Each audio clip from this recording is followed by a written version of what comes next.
That's not his position.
Yeah, good.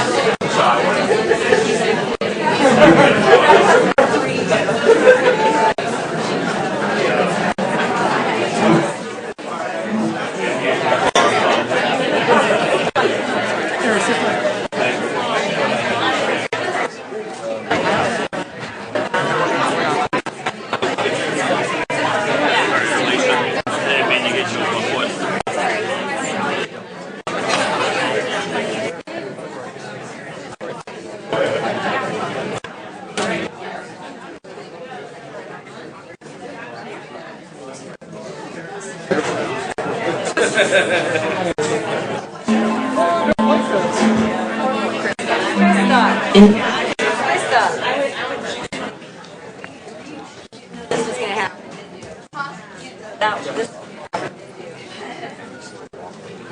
Great, you'll be great.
Sure. Thanks. Okay.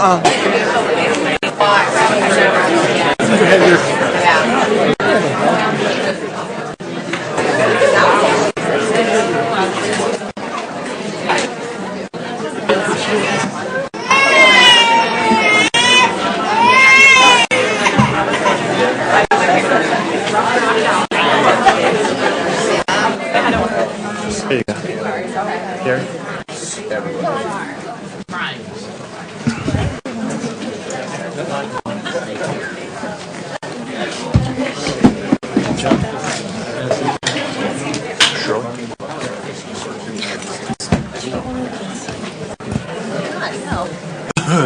No, I haven't watched any of this stuff. Oh, would you write?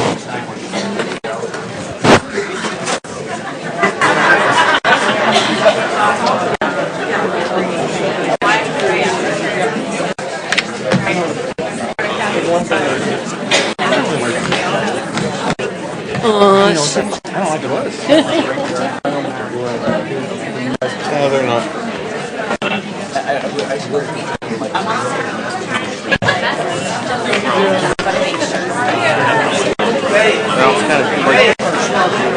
I'll still like to do it.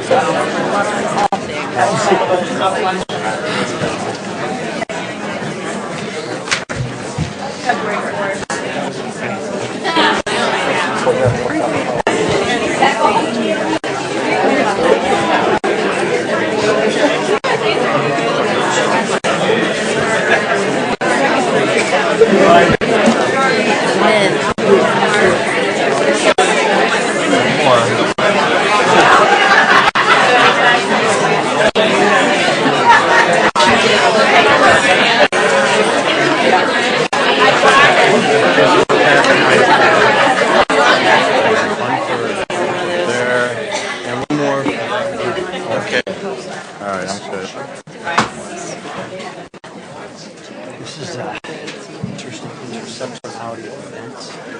You think so? I think so.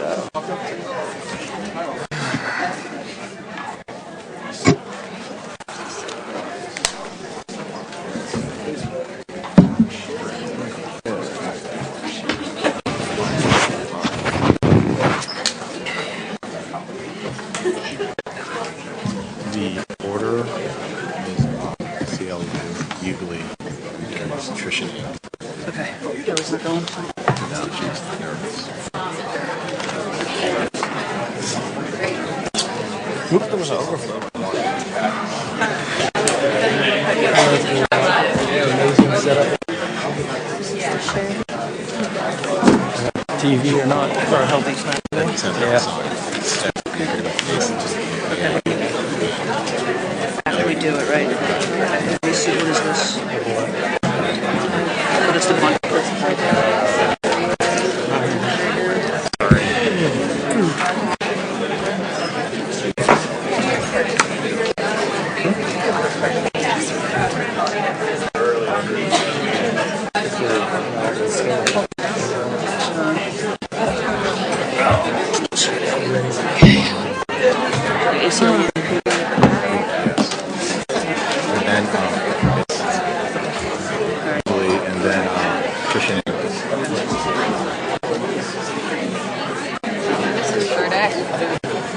Yeah, pass them on to our friends. I guess you already got one. What's that?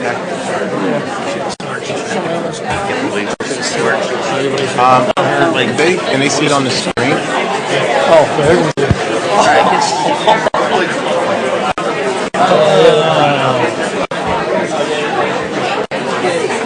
everything else perfect?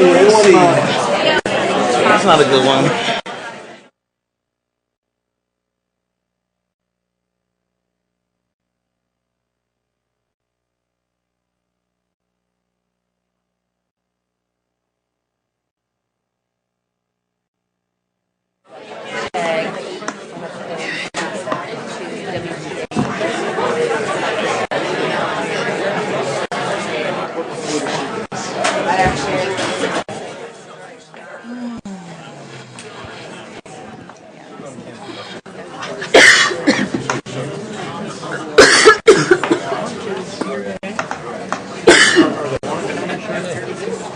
Yeah. Yes. They should be. I've seen them. Yeah. Nice colors. Well, now we need to stop Harrison. His pen blew up. I know. Are you ready? You ready? You ready? Just one thing: the people in the audience can't see the presentation because they're standing in front of the projector. I'm going to ask them to move so they can show. Can't show them. Oh, got it.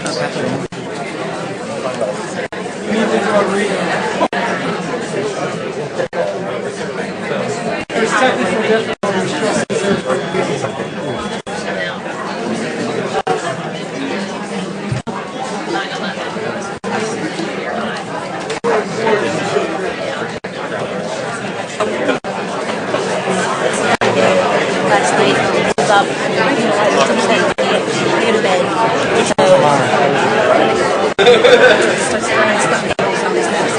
Alright, buddy, go to bed. I think it was up to like 2 milligrams of melatonin. Alright, I'll get tired of it.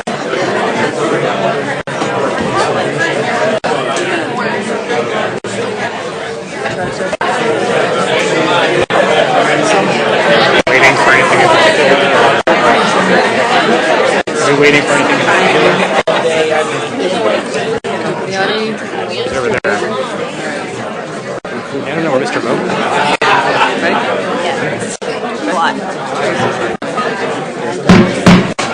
Good evening, everyone. Thank you all for being here. The hour of 7 p.m. having arrived and passed. Apologies for our tardiness and technical issues. I call to order this legislative meeting for the Woodland Hills School Board for the month of October 2019. Mr. Gigliotti, will you call the roll? David Graves. Present. Sharday Seligson. Present. Jeff Henchett.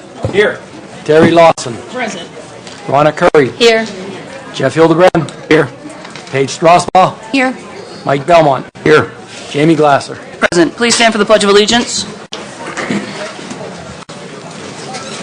I pledge allegiance to the flag of the United States of America and to the republic for which it stands, one nation, under God, indivisible, with liberty and justice for all. Thank you. Is there a motion to accept the agenda and legislative meeting minutes from September? So moved. Second. Moved by Mr. Belmont, second by Mr. Hinchett. Any questions, additions, or corrections to the minutes? Seeing none, we'll take the vote.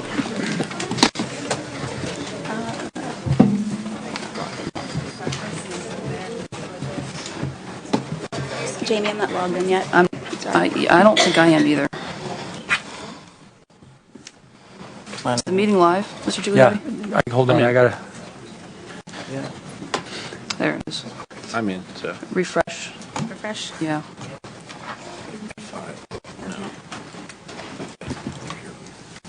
Did you get it? I did not get a vote. Oh, wait a minute. Here I go.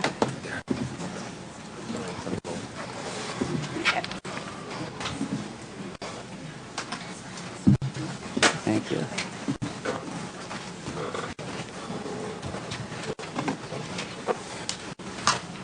Did you get it? Who was the first? I'm sorry. Mr. Hanchett. Oh, sorry, Mr. Belmont, then Mr. Hanchett for the second. Okay. You gonna vote then? Me neither. Still not getting it. I'm a yes, Mike. I got it now. Okay. Took me a second. I didn't get a box. I didn't get a box either. We running slow today?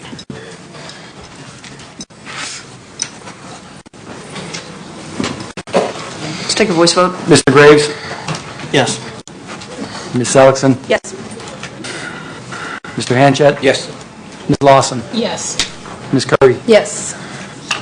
Dr. Hildebrand? Yes. Ms. Strasbaugh? Yes. Mr. Belmont? Yes. Ms. Glasser? Yes. The board met in executive session immediately prior to this meeting to discuss legal, school safety, and personnel matters. Mr. Harris, do you have announcements? Yes, just one. 4 days from now, come out to the high school between 2 and 4 p.m. to celebrate our third annual Hugs Trunk or Treat. The event will be held Sunday in the high school parking lot where staff and volunteers can decorate their cars and pass out lots of candy and treats to our students. So please come out. It's the 20th between 2 and 4 p.m. Also note there's transportation available for that as well, so please check the website for information there. Any other announcements? Okay. Seeing none, we're to have student speakers this evening. Are they here? Come on up. Go ahead, Chris. Yep.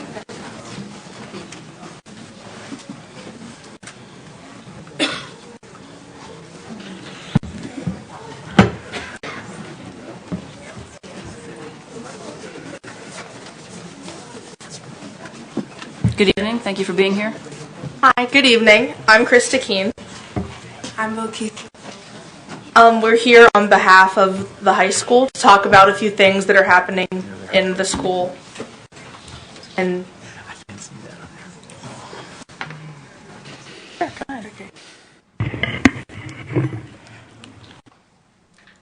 Hi, my name is Bilkisu Abdullah, and I'm here as a representative of the student body as student council president. I look forward to providing enjoyment and enrichment to the student body for the 1920 school year. And with that being said, I would like to provide some highlights as to what's been going on at Woody High in the past 2 months since we've started. This morning, we took the PSATs. This past weekend, we had a safe, enjoyable homecoming, pep rally, and finally a win in football against Seneca Valley. And then finally, to give back to the teachers, we also hosted a faculty breakfast to show our appreciation to the staff and all that they have done to start off the school year great. For any of those who were unable to attend, I would like to extend that thank you to you as well. In conclusion, I urge the faculty and also the staff and school board to reach out to me to also make the school year the best it can be. Thank you. Thank you.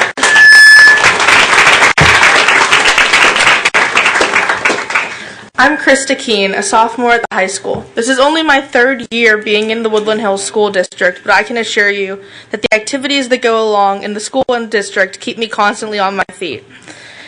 So, the chamber choir and marching band are taking a trip to Washington, D.C. in the spring, and they're both starting to fundraise for it. Chamber choir is also preparing songs to use for traveling to places in and around the community in the winter. Performing Arts is at work getting ready for their show Miss Saigon this December.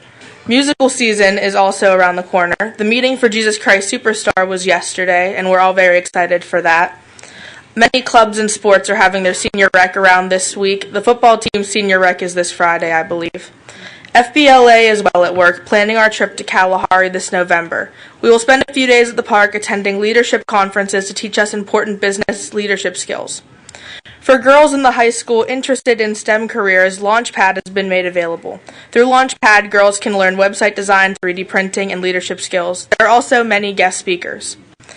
Like Bill Hisu said, homecoming was this Saturday, the theme was Hollywood, and prior to the dance we had a spirit week leading up to the pep rally. As you can see, with our wonderful school administration and admirable principal, there's always something fun and exciting happening in our neck of the woods.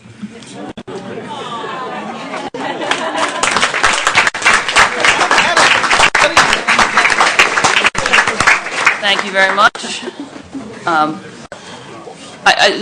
Sorry, are you guys part of the student speakers? Are you registered to speak? Yeah. Dr. Woods told me the girls would be here. I wasn't aware there were additional speakers. Okay. Okay. Okay. That's fine. I just wasn't aware they were here. That's great. Thank you guys for being here. I am Jihad Denard, speaking for the varsity basketball team. I'm a senior. Speaking for me and my team, we feel this situation with the coaches is terrible because we already behind the ball with the season approaching. And we've been building bonds with our coaches, and then they don't get approved, so it's very aggravating, repeating the process. But the team really likes Coach Gals because he talks to us more than just yelling. But we are still disciplined at the end of the day. We also came to this program and started putting in sets and working hard with us. But we will also go with our athletic director, Mr. Corsi, because he motivates us in and out, and he keeps us well conditioned. And we have a bond with Mr. Corsi that grew stronger over the summer. But to sum up it, the whole coach situation is crazy because a lot of us want to go to college for basketball. But I don't want to not be able to do that because we fell short due to coach issues. So do we have an answer?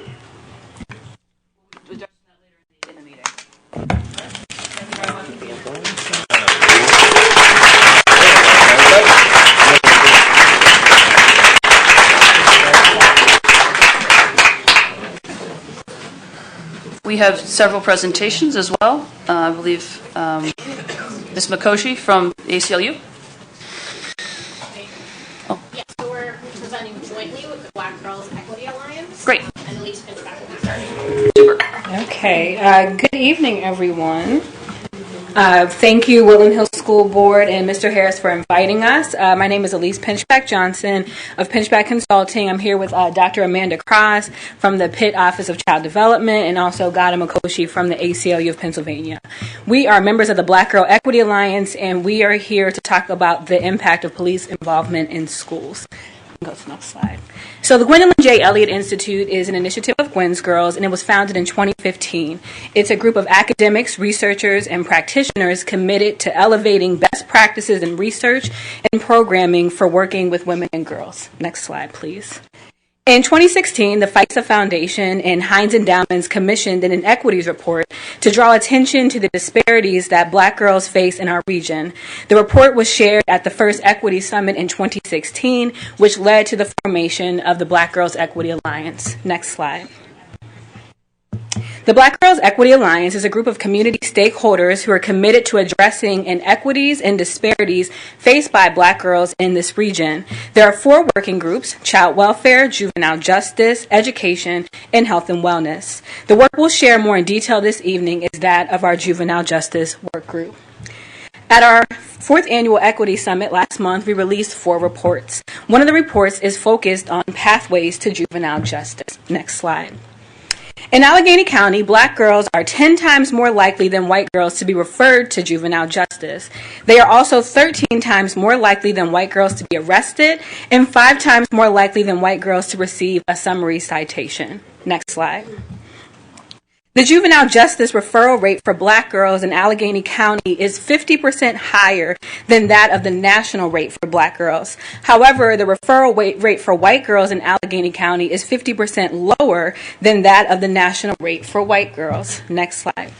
In Pittsburgh schools, referral rates of Black girls to law enforcement is higher than 99% of similar U.S. cities. Next slide. What we know is that girls' behavior do not account for these differential referral rates. Black girls are twice as likely as white girls to be involved in a physical fight, yet are 13 times more likely to be referred to the juvenile court for assault.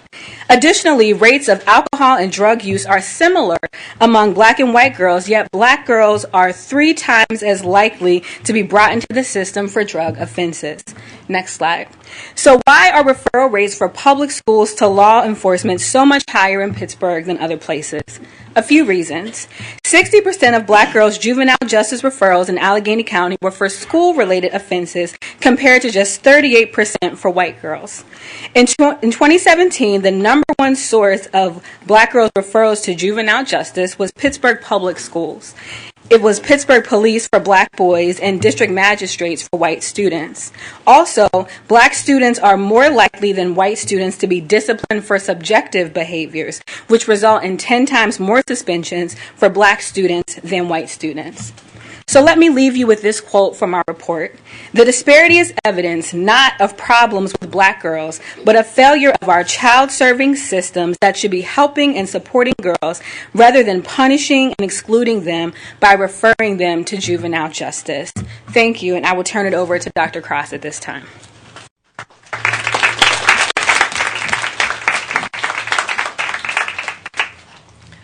Thanks, Elise. And I think that gives us a good overview of really the disparities that we're looking at between the treatment of black girls and white girls for very similar behavior in our county. And one of the reasons behind that is adultification bias. So adultification bias is adults looking at children as if they're older biologically or emotionally than they are, in fact. And the ramifications of that are profound. When children are not viewed as being childlike, as being innocent, as being still developing in brain growth and emotional regulation, and seen more as adults, they're seen as more responsible for their behavior. They're seen as more culpable for their conduct, and they're therefore punished more harshly. They're punished like an adult would be punished, instead of like a child in need of guidance might be supported, given advice, given another chance. So what we know about adultification bias is also that black children are much more likely to be adultified than white children. Following research, in the middle part of this decade, researchers found that black boys starting at the age of 10 were perceived as older than similar white students. They're deemed more likely to be guilty of crimes than similar white boys, and their actions were deemed more justifying of police violence against them. So researchers recently out of Georgetown Law School wanted to see to what extent adultification applied to black girls. They asked a national sample of adults to talk about the adultifying constructs and characteristics of black girls versus white girls. And what they found was very parallel to what's been found for black boys, in that black girls are considered to be older, more adult-like, more responsible for their behavior. But that gap between black girls and white girls starts even earlier for girls. So starting at age 5, black girls are considered and seen as more adult-like than their white peers. But the gap between white and black girls peaks in early adolescence. So in the ages of 10 to 14, that's where we really see the largest difference in the way adults perceive black girls and white girls. So I'm going to show a video now that kind of goes through what it's like to grow up being adultified as a black girl. And after that video, it's short, it's just a couple minutes long. We'll turn it over to Jada about the impact of police involvement in schools. Thank you. In the United States, adults view black girls as less innocent and more adult-like than their white peers starting as young as 5 years old. This is known as adultification bias. A groundbreaking study by Georgetown Law Center on poverty and inequality found that adults believe black girls need less nurturing, less protection, less support, and less comforting. And related studies show that black girls are punished at a disproportionate rate in schools and the juvenile justice system. These statistics reveal an alarming reality. But do they reflect the experiences of black girls and women? We conducted focus groups across the country to hear about their lived experiences. They told us that black girls often face higher standards. I feel like you cannot make mistakes as a black girl. All kids make mistakes, but in similar situations, black girls are treated differently. A white girl's mistakes might be met with sympathy and understanding. But time after time, black girls are punished instead because they are held to a more adult standard of behavior. Everybody says, oh, you should have known better. They're not even acting like we're children. Those different standards may be linked to harsher treatment for black girls.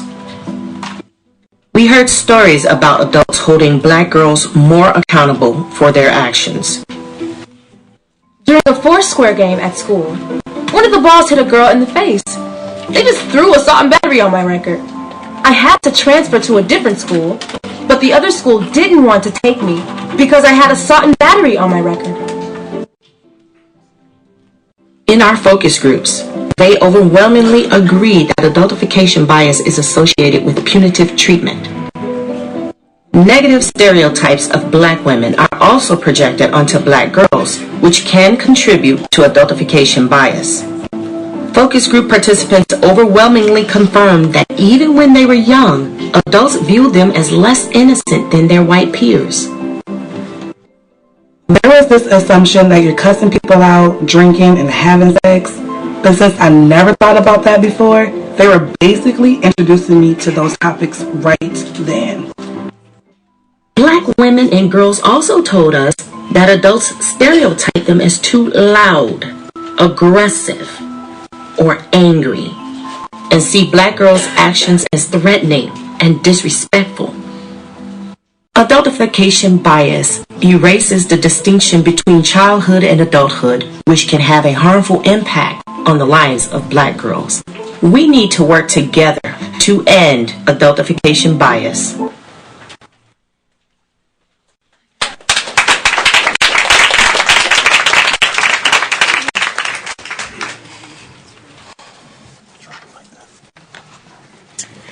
Thank you. Hi, I'm Gada from the ACLU. So on the screen here, we have the student arrest rates for Pennsylvania. As of 2015, Pennsylvania ranked 3rd for student arrest rates in the nation. And as you can see here, 2nd for black student arrests. You're on the next slide. As we've talked about the spotlight between black girls and arrests, they're 4 times more likely in schools to be arrested than white girls nationwide, but in Pennsylvania as a whole, they're 5 times more likely. This is even higher in Allegheny County and even higher when you get into Pittsburgh. Next slide. So a child's first encounter with law enforcement can have a lasting effect on how they view the police and engage with them in the future. Adolescence is a critical developmental period in which the brain is still developing and more malleable. This means that both positive and negative experiences can shape a child's short-term and long-term health, opportunities, and well-being. When we call in armed law enforcement to confront unarmed underage students for any but particularly minor offenses, we are contributing to a child's negative view of school, their teacher, and law enforcement, and inflicting trauma, not just on that child, but on their peers as well. Arrests have terrible consequences for students. A first-time arrest doubles the odds that a student will drop out of high school, and a first-time court appearance quadruples the odds. One study found that only 26% of students who were arrested graduated from high school compared to 64% of their peers. Students who have been arrested are half as likely as others to enroll in a 4-year college. Even when students are not arrested, police interactions can leave them feeling targeted and lead to alienation from their teachers and other school officials. And again, even students who simply witness these interactions between their peers and law enforcement can be left traumatized or have increased anxiety. What we know in this country, and specifically in Allegheny County, is that black students and students with disabilities are punished more severely and more frequently than their white peers and their peers who do not have disabilities. And the consequences of excessive discipline extend far beyond the classroom, perpetuating cycles of poverty, low education attainment, and structural inequalities that span generations. Next slide. As police officers become even more ingrained in the fabric of education, the line between disciplinary and criminal matters has grown increasingly blurry. There is a danger when blurring the line between criminal and disciplinary matters and the risk that poses to school-aged children. The blurring of these lines is not just an anecdotal problem that leads to occasionally inappropriate use of force. Viral videos tell us a visceral and disturbing story of how commonplace these interactions are. But even more problematic are the patterned ways in which the blurring of this line can actually deepen the sociological changes facing urban youths. For many students, confrontations with law enforcement can lead to their first brushes with the criminal justice system. And students who might be treated as behavioral challenges in affluent suburbs, and thus punished within the context of a school's internal disciplinary mechanisms, are instead shuttled into the juvenile justice system when attending urban and predominantly non-white schools. What we have seen in our work, particularly with children 10 and under, is that interactions with law enforcement often include physical restraint and manipulation that is not just psychologically damaging, but damages their relationship with schools and education in general. Young children are less able to stand up for themselves and explain what happened. So it is vital that adults, educators who understand childhood development, limit young children's interactions with police.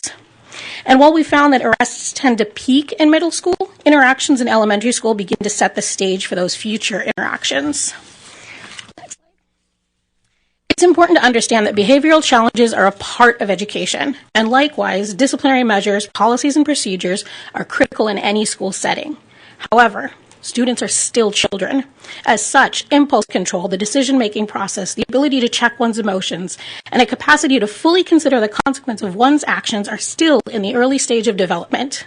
Young students are prone to mistakes, to impulsive behavior, and to short-sighted decisions.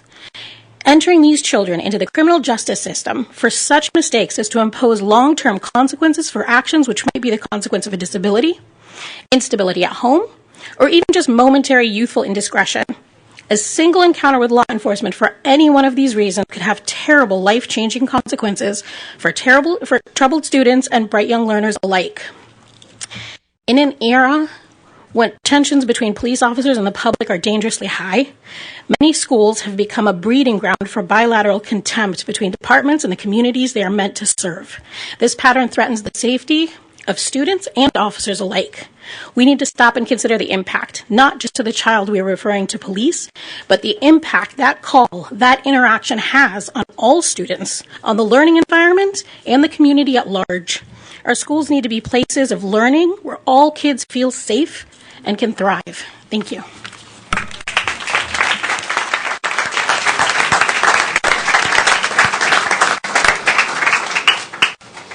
Dr. Hughley is next.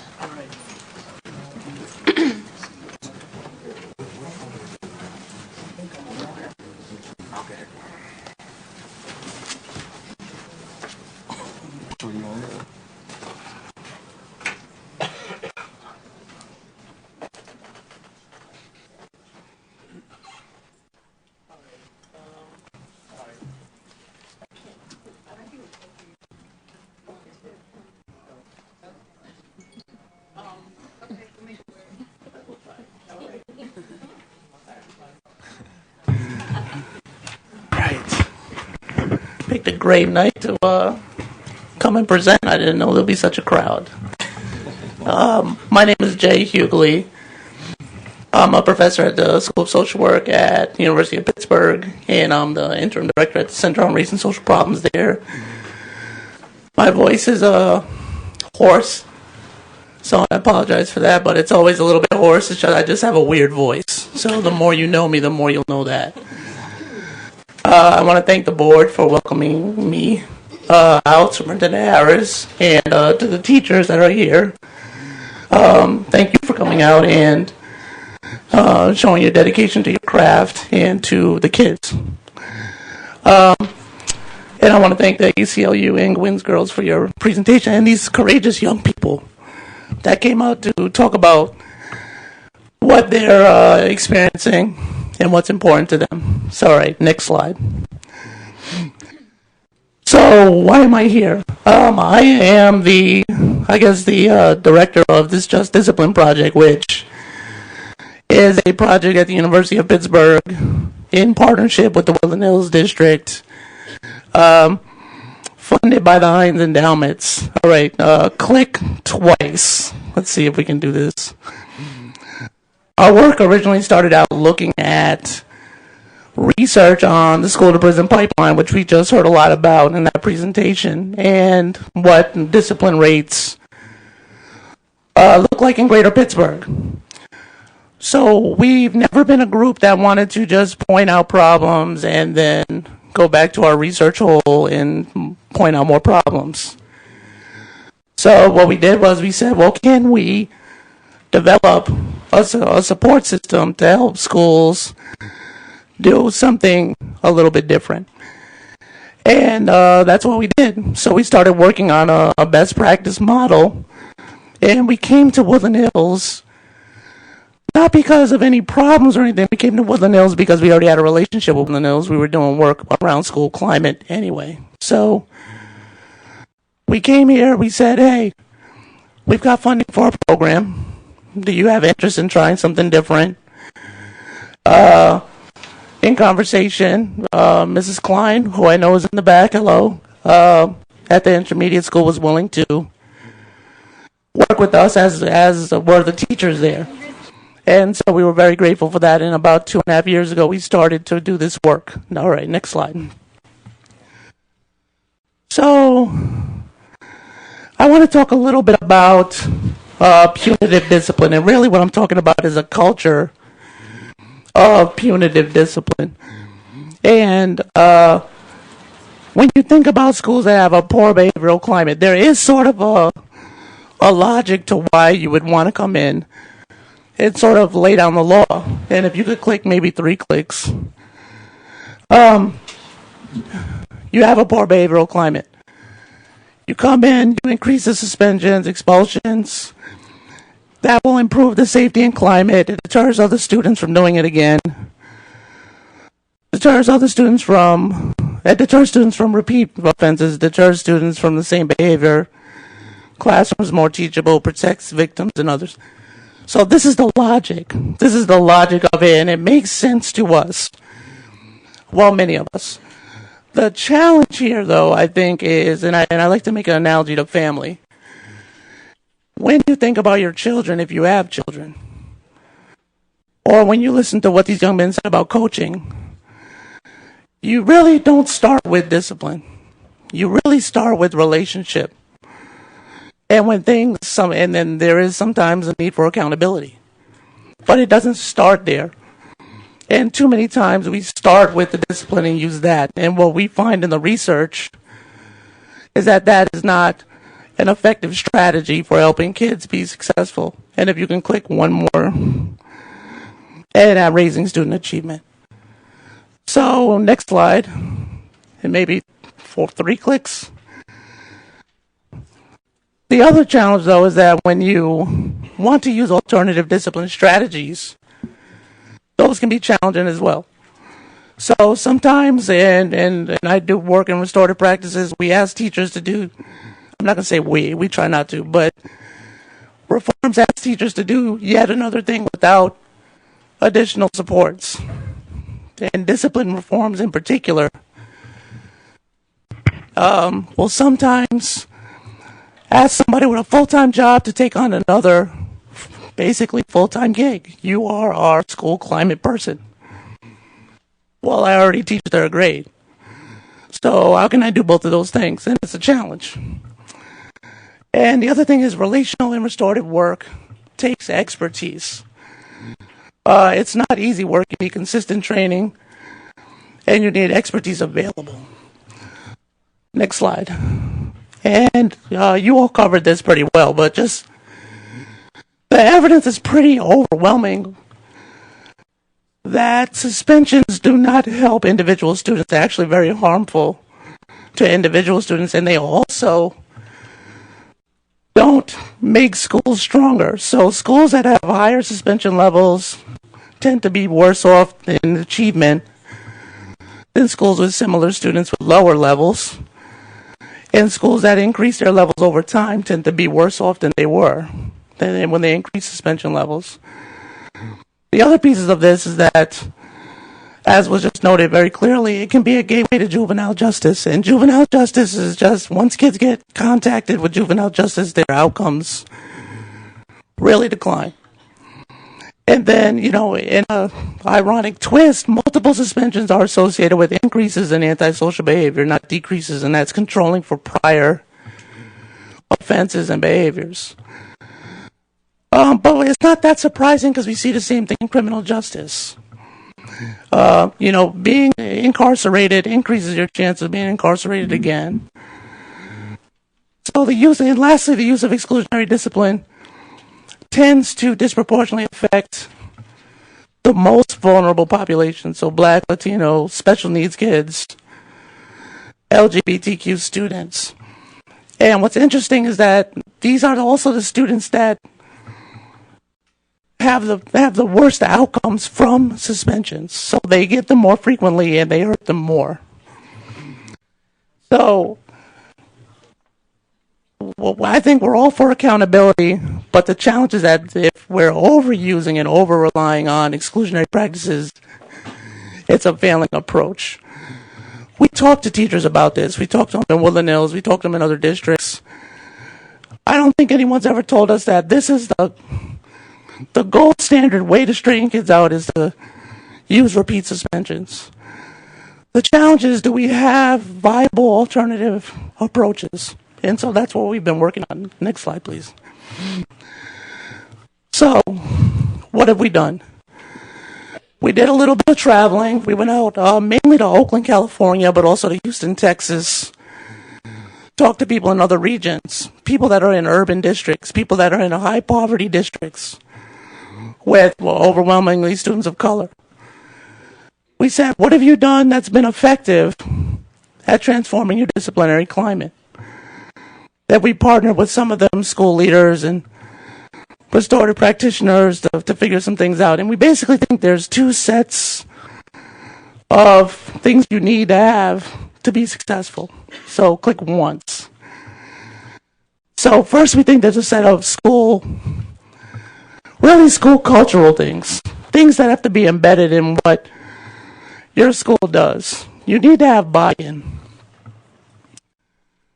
In our program, we have a group of teachers that helps us think through what we're doing and plan what we're doing. They're in the school.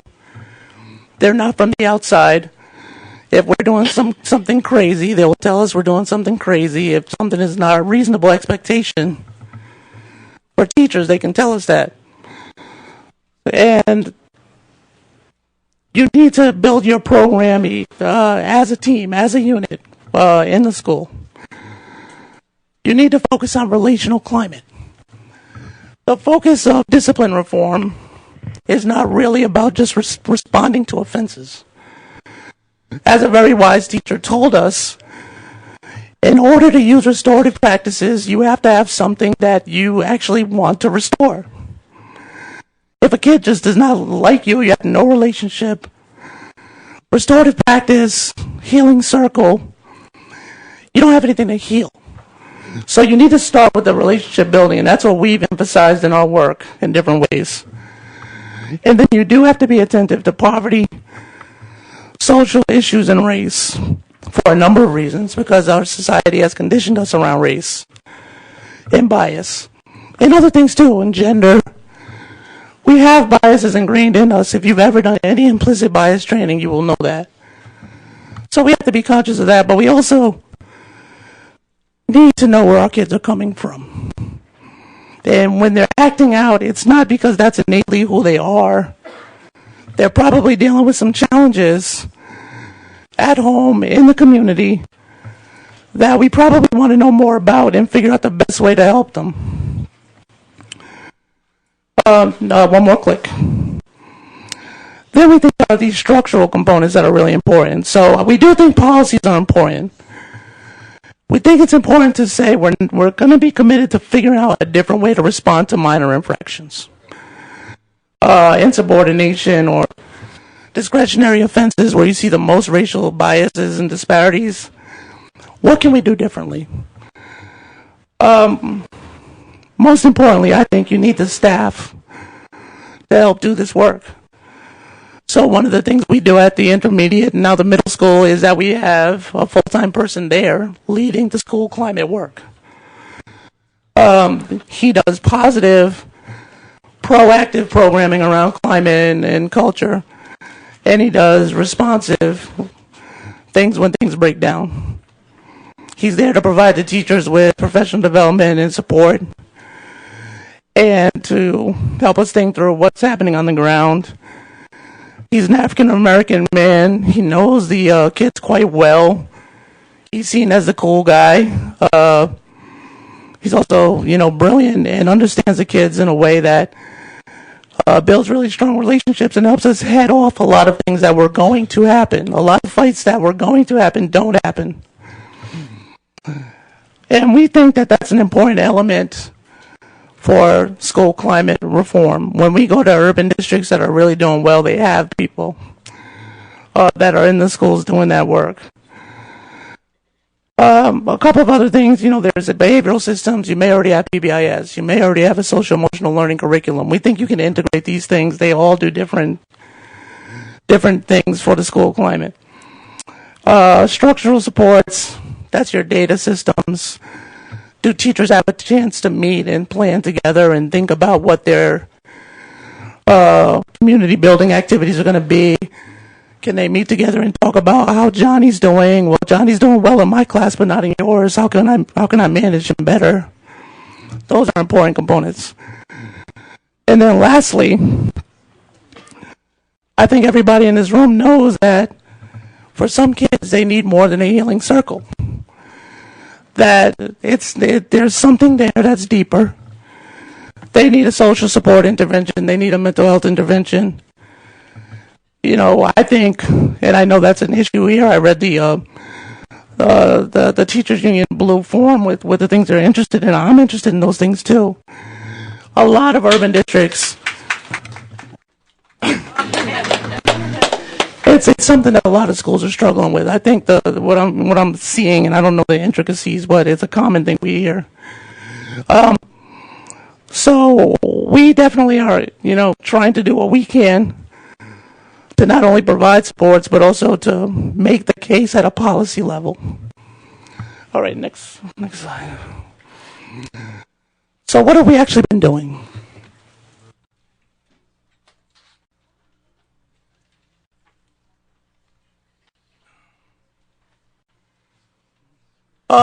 So a couple of things at Woodland Hills. We've been doing district-wide professional development on restorative practices.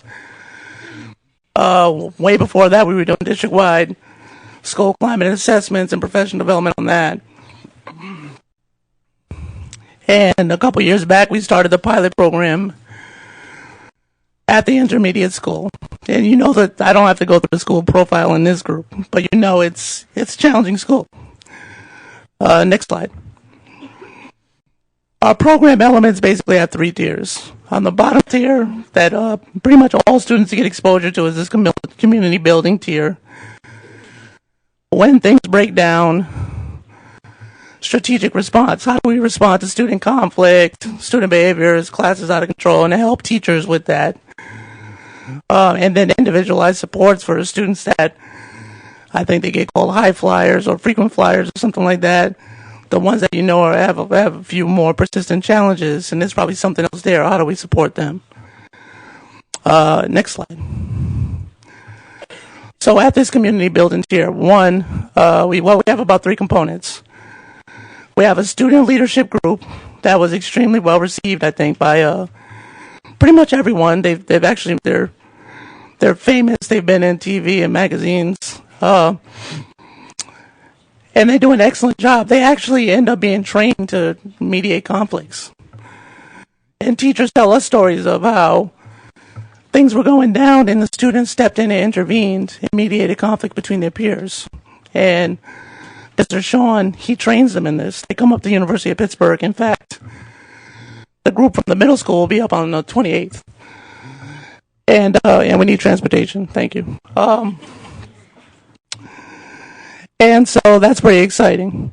And they do a fantastic job. Then we do community circles. And this is probably the biggest responsibility we put on the teachers.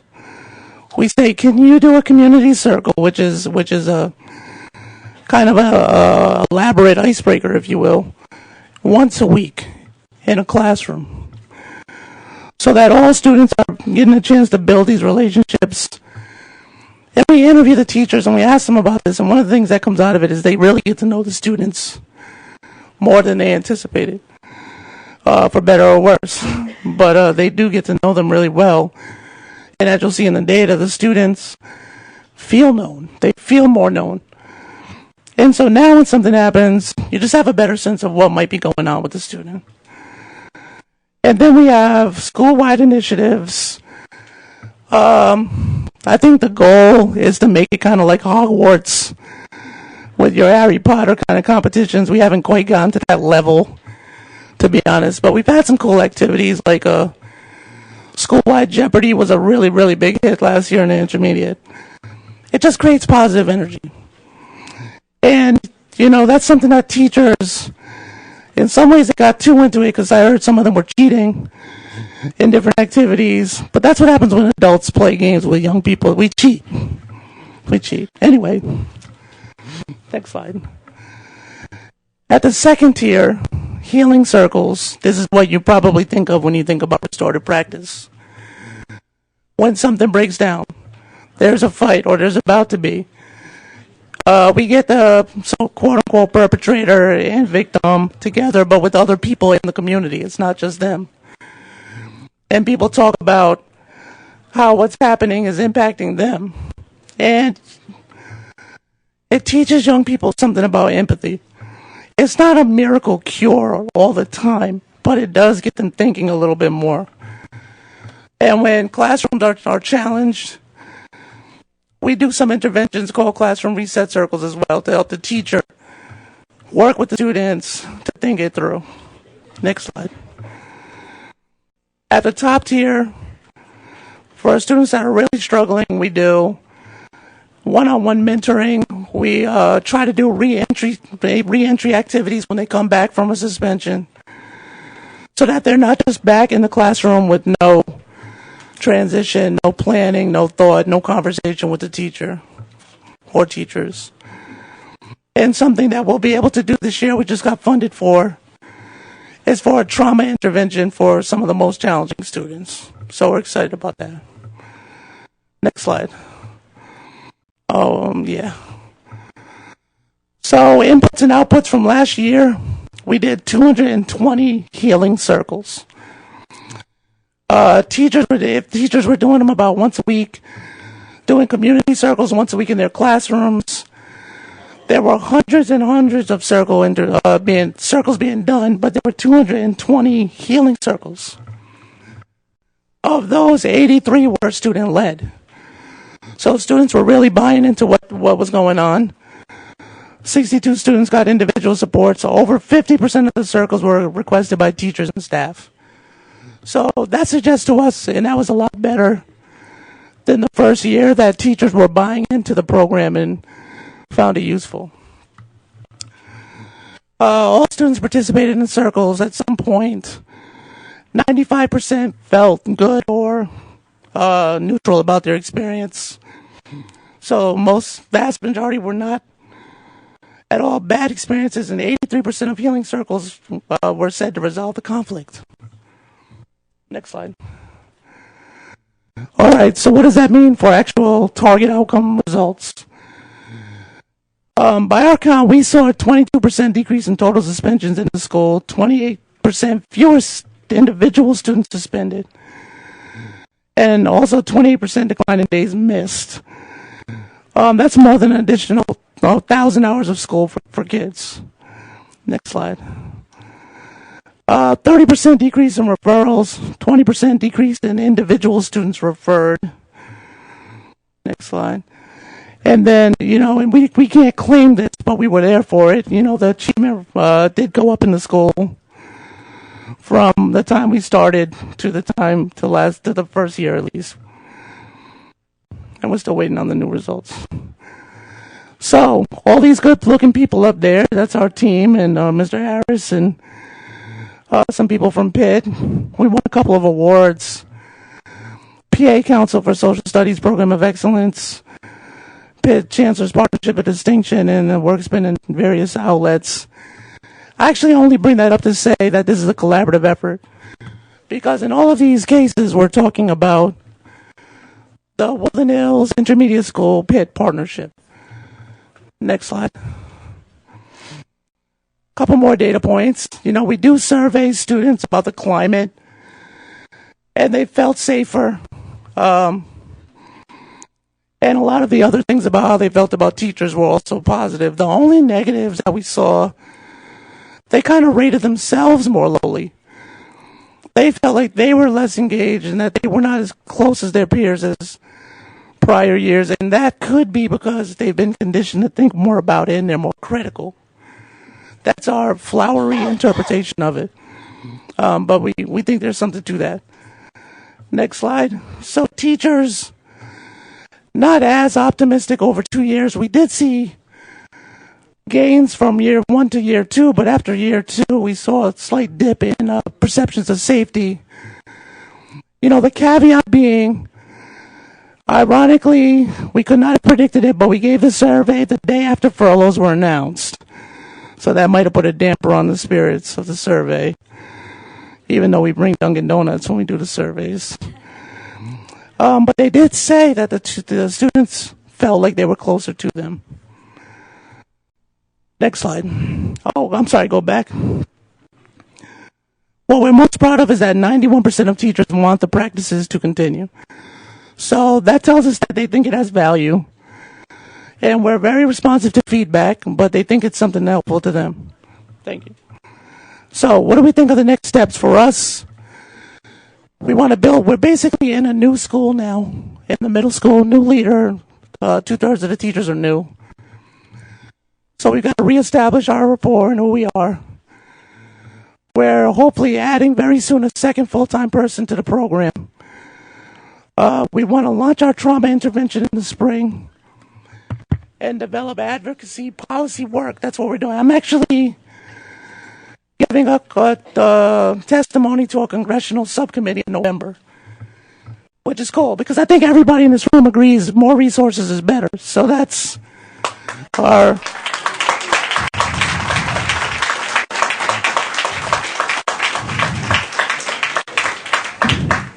That's the unifying policy point that that we're aiming for as well.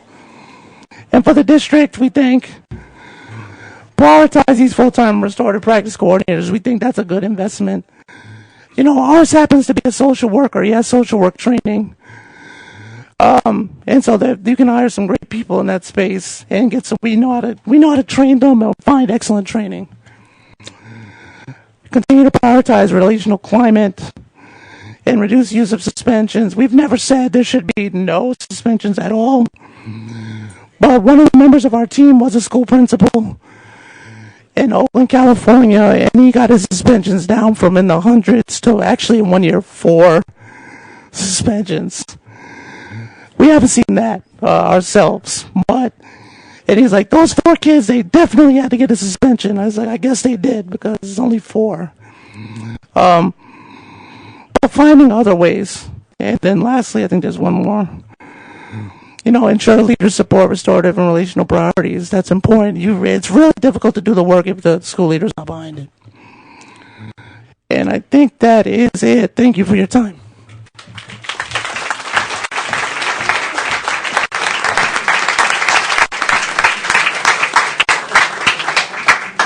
Does anyone have questions for either of the first two presenters?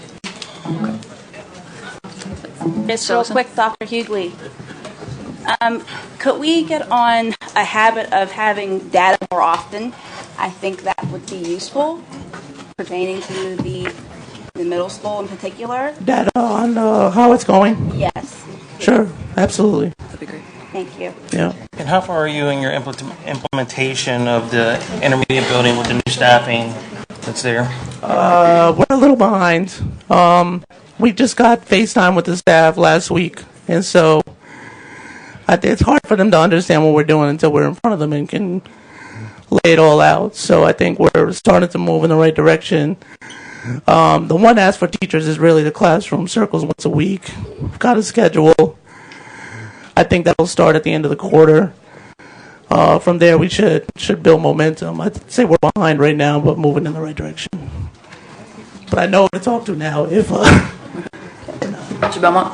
Dr. Hughley, quick question. How do you think cell phones impact trying to build a strong relational climate? Well, if you ask my wife, she would say they don't help. The question is, how do you manage them? I'm not an expert.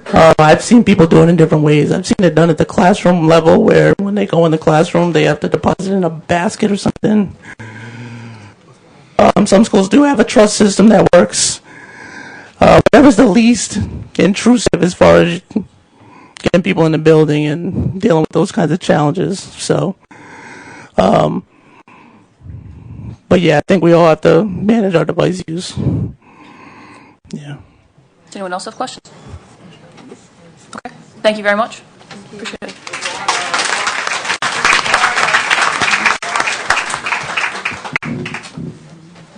And Ms. Patterson from Nutrition.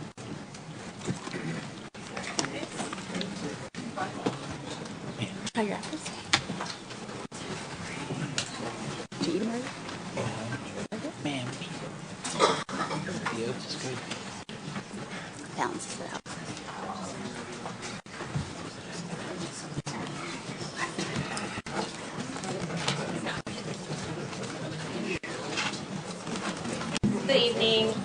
Thank you for giving us a few moments to speak this evening about your lunch and breakfast program at the school. For those of you who I may not have met yet, my name is Kelly Patterson, and I'm the regional manager with the nutrition group, and Woodland Hills is one of the districts that I get the pleasure to work at. This evening we have Kylene, who is your on-site food service director, and we also have Angela, who is our new assistant food service director here at Woodland Hills. So I promise I'll keep this brief. I understand you have a full agenda this evening. Go ahead. So just a quick recap of 18-19. A couple things that the department is very proud of. They were winners of a Breakfast Hero Award with only 11 awards given out within the state of Pennsylvania. So we were very proud of that. Increased participation for breakfast in all buildings, implemented alternative breakfast service at the high school, and implemented an a la carte program at Turtle Creek are just a very tiny list of the highlights. The team focused a lot on breakfast last year. We know that in the state of Pennsylvania, we lag behind the rest of the country in breakfast participation, and we know that it's important. It's important to the students, it's important to their behavior and their performance in the classroom. So if you notice, the budgets are always created with what's currently happening in the year that we're operating in for the following year. So if you notice that breakfast participation, we served 35,000 more breakfasts in 18-19 than we anticipated to serve when we wrote the budget in 17-18. So they're extremely proud of that. They reached more students with the need, and that is always our goal. All of that also boils down to a healthy bottom line, which last year they came in over budget. The return was $98,000, and it came in at $104. So we were proud of that as well. Go ahead. So what can you expect for 1920? We will continue to offer fresh, nutritious and innovative programs in your K-12 schools. Backed by popular demand, Recipe of the Month, Lunch for Life, Tasty Bites. Food Diffusion is our food truck program for our high school. They feature recipes that students might see when they're out and about in the community. Farm to Fork and Wellness Wednesday, you kind of have a little bit of information about that at your tables today. There's a card about our Farm to Fork program, and one of the samples that you have is a maple apple barley salad, which was featured in our elementary and intermediate schools today as part of our Wellness Wednesday program, where we take ingredients that students may not have the opportunity to try and introduce them to them. Please follow us on social media. The girls do a great job keeping the community posted on what's happening. You can follow them on Twitter at TNG_Woodland Hills Cafe or on Instagram, which is TNG_Woodland Hills Cafe. There's great information on there, and the students have so much fun, and we would love to share that with you.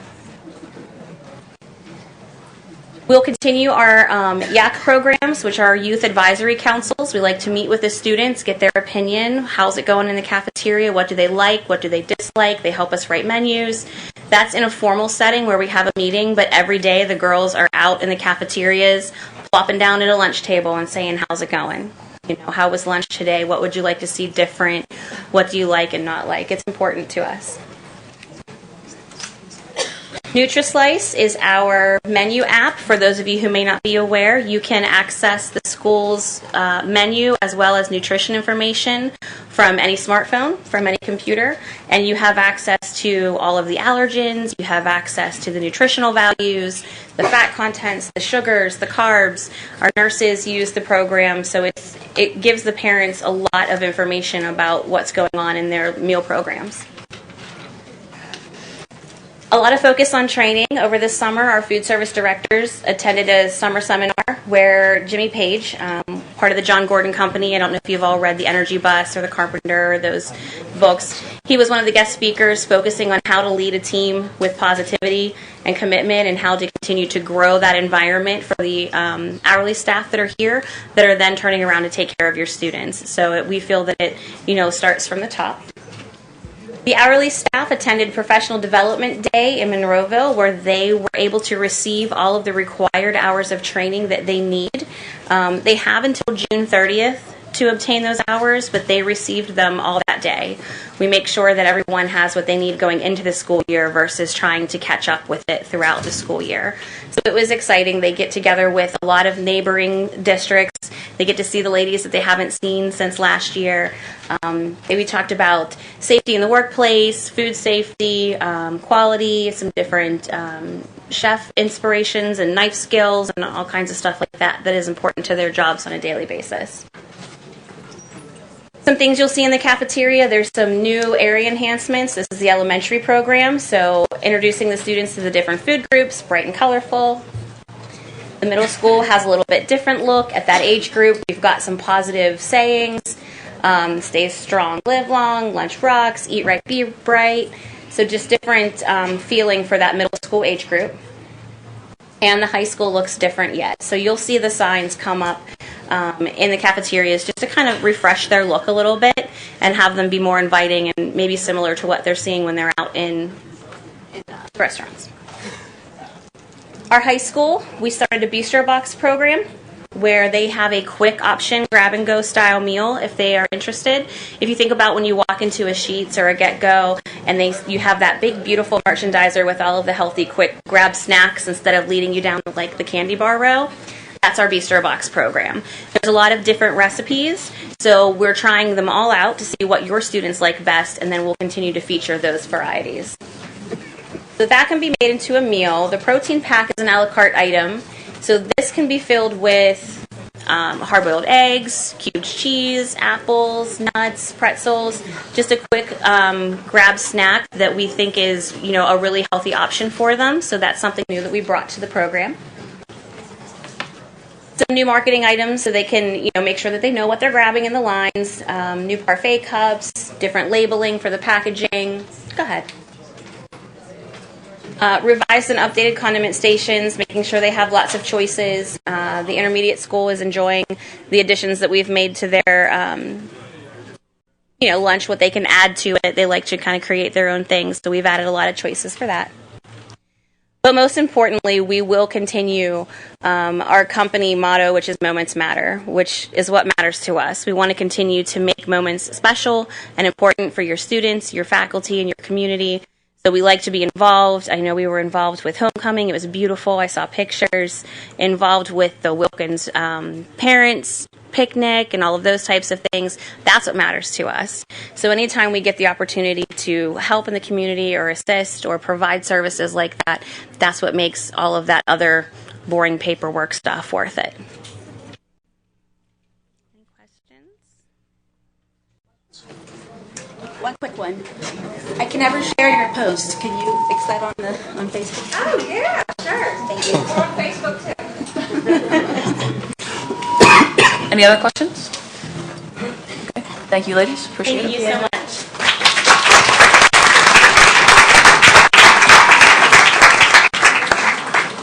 All right, and that will move us to registered speakers. Robert Clanigan. Is he here? He's here.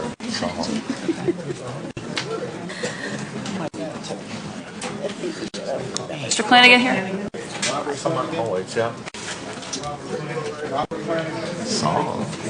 he is. There he is, okay. Just a reminder that public comment is welcome and encouraged. We're glad you're all here. Before beginning remarks, please give your name and address. Comments are limited to 2 minutes, and we will be strict with that this evening. Questions posed during comment will be answered during the discussion of agenda items or following the meeting. Good evening. Good evening. First, I'd like to say that my name is Robert Flanagan. I live in Braddock on Comrie Avenue. The presentations earlier concerning discipline and the two that were given earlier, I wish those presentations were given in the 90s. This district was under a court order that said you were mistreating African American students, and nobody here on this board was present then. But I see the value in the presentations that were given tonight, and so I hope they did not fall on deaf ears. Hear about the board tab with the coaches, Matt Frajanic and Coach Giles. I was glad to see what I saw on the tab. Matt Frajanic, Rankin, born in Rankin, raised up in Rankin, General Braddock coach. Coach, he was my head coach for 2 years. We went 32-8. In those 2 years, we went to the arena both years. He goes on to Robert Morris, and on the take them to their first NCAA Division I team. He has over 600 wins. And Mr. Giles, if I'm not mistaken, I think he just got inducted into his school's Hall of Fame. So I don't think there's ever been two Hall of Fame coaches at the same time in Woodland Hills. For Janik, he's in 4 or 5 different. And the latest one I saw was the Connie Hawkins League inducted him into theirs. So this man, he's been coaching for a number of years. Like I said, over 600 wins. Robert Morris, he take them to the NCAAs. He leave Morris, go to Marist, take them to NCAAs. He's coached players such as Pete Harris, and assistant coach with Jose Champagne when they took state championship as General Braddock.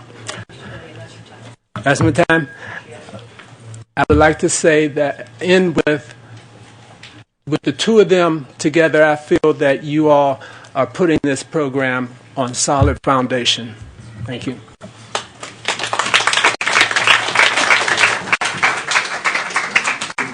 Sam Timbers.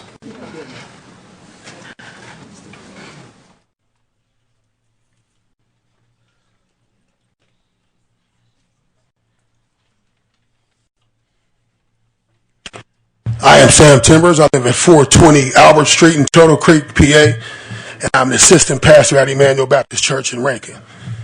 And I just have a few questions. A few questions is what I have is, can I ask the board to show their hands who initially voted in favor of Corsi? Can I get a show of hands? You can't answer questions? Oh, just to comment on it? Well, my first comment is, why did Michael Keys get asked for the job? Okay, so I really don't have much to say, but the fact is I thought that we cleared this type of atmosphere from our last incident, that it shouldn't take as long to get a head coach and our kids is suffering forward. That's it. Thank you.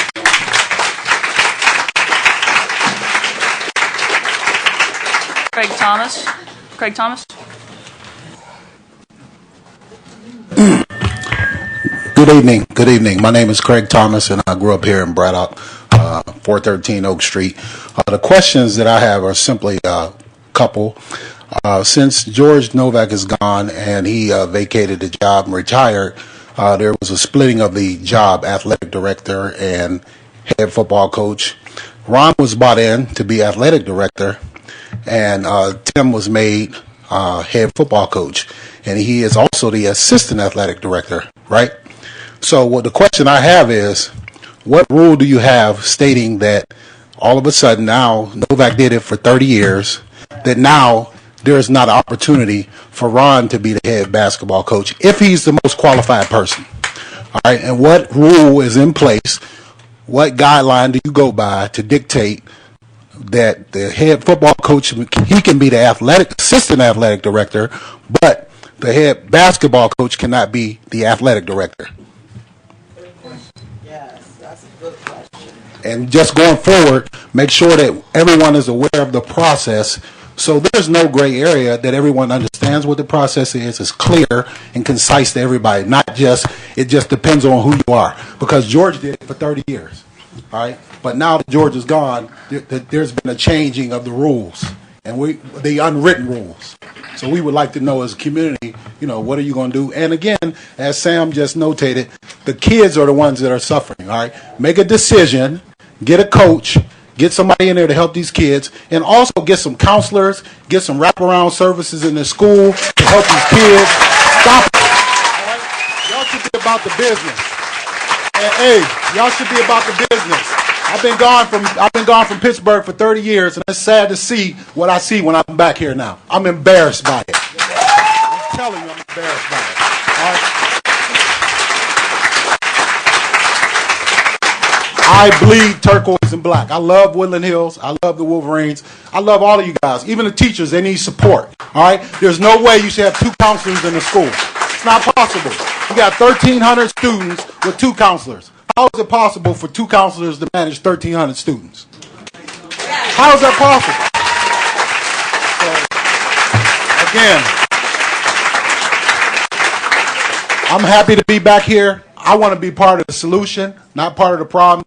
Everyone here should take ownership of what we have, and let's get together and let's make this work. All right?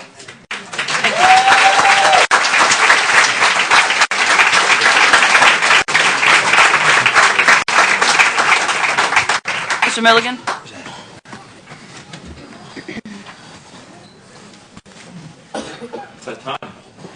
Good evening. I am Raymond Milligan of Export, Pennsylvania, president of Woodland Hills Education Association.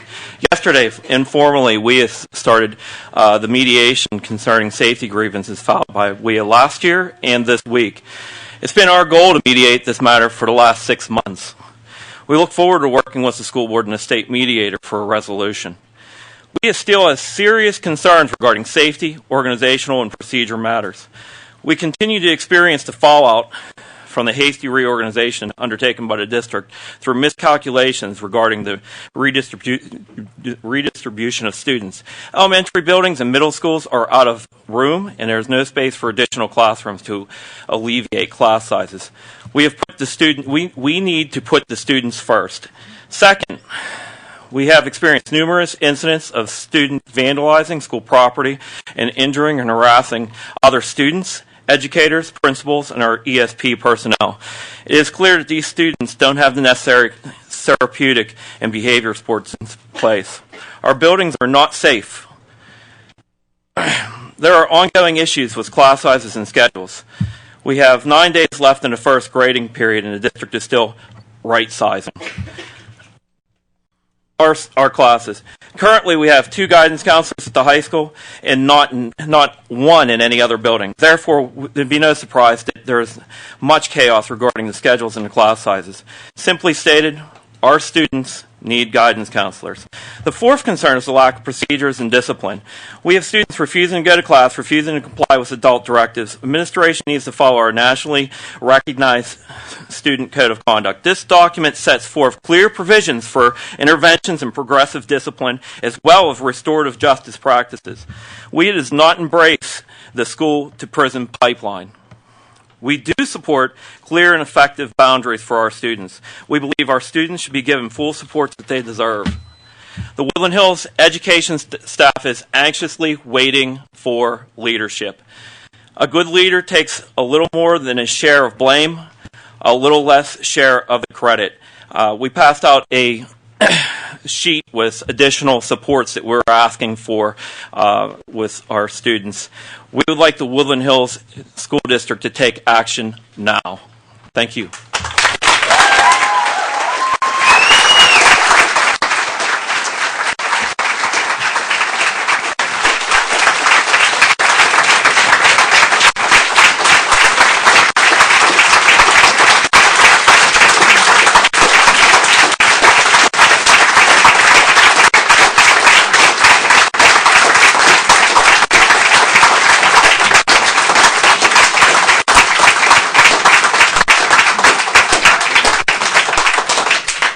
Jordan Riccobon?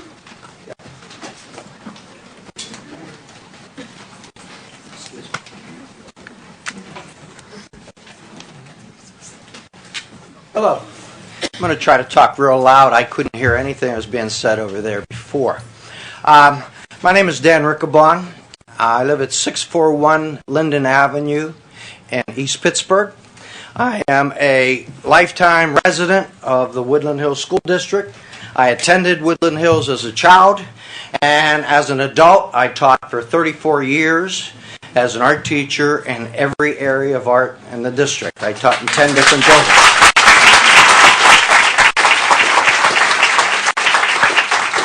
I'm here to share with you some of my experiences as a 34-year teacher. I've had the best students in the world. I've had scientists, lawyers, doctors, nuclear submarine designers come through Woodland Hills. I don't have to tell you about the sports stars. And Tom Crone would come here and tell you about the New York stars that have come out of this district. But I want to tell you that along with that is also the worst of the worst. In my own personal experience, I've had no less than 5 murderers come through my classroom. 3 of those murderers sat in my classroom after having committed the murders. 2 were taken out in handcuffs for arson. They set a building on fire in East Pittsburgh, and an 80-year-old woman died because of it. 1 sat in my room for an entire year while the Braddock police looked for a shooter that shot a man off a bicycle on New Year's Eve. It was another year before they found out it was a student that sat for a year in my classroom, and the other students in my classroom who knew him were aware of that as I try to discipline that student.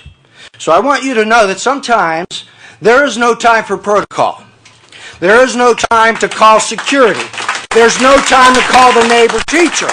There's no time to hope that the principal will run down the hall. And there's no time to call the superintendent and ask for advice as to what I should do to save my life in the classroom. I've been dragged out. I had to drag students out of my classroom that didn't belong there because they wanted to come after someone that was in the classroom.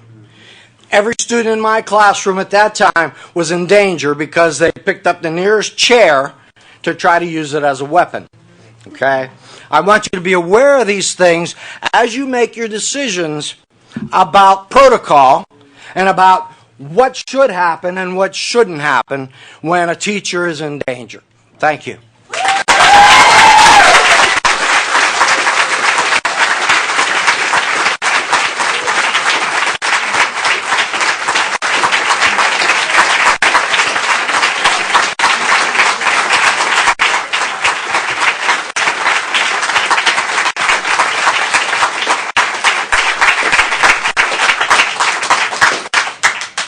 Brian Johnson.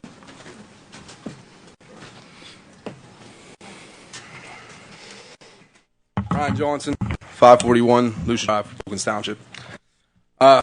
Brian Johnson, I'm president of Woodland Hills ESP. I'm also a parent, a taxpayer, and alumni of this district. I'm also here to speak on behalf of the members of the ESP, stand arm in arm with my brothers and sisters of WAGA. I have a brief statement I prepared. I'm going to read it. Our membership is concerned about the safety of this district. We are concerned that decisions were made based off saving money and not based on what was best for the students and staff. This administration has cut jobs with no regard for the damage that would be left behind. Over 60 jobs, all while enrollment went up. Busing has been a nightmare. With no monitors, students have been bullied consistently. No student should fear riding the bus. Some buildings are bursting because they are filled to capacity. Some classrooms have as many as 30-plus students to one teacher. Teachers and support staff are being assaulted physically and mentally. I have not seen morale this low in this district ever.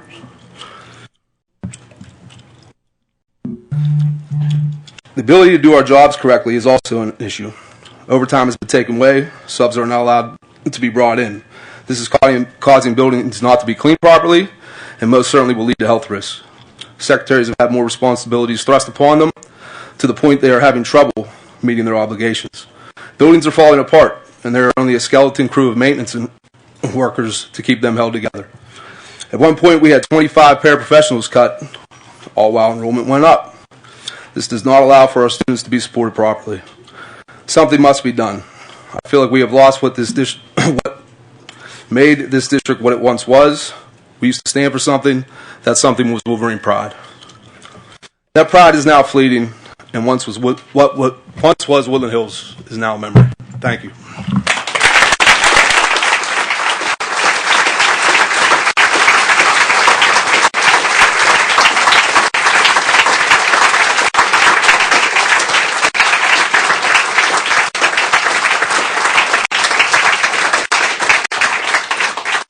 Thank you. Mr. Soderberg?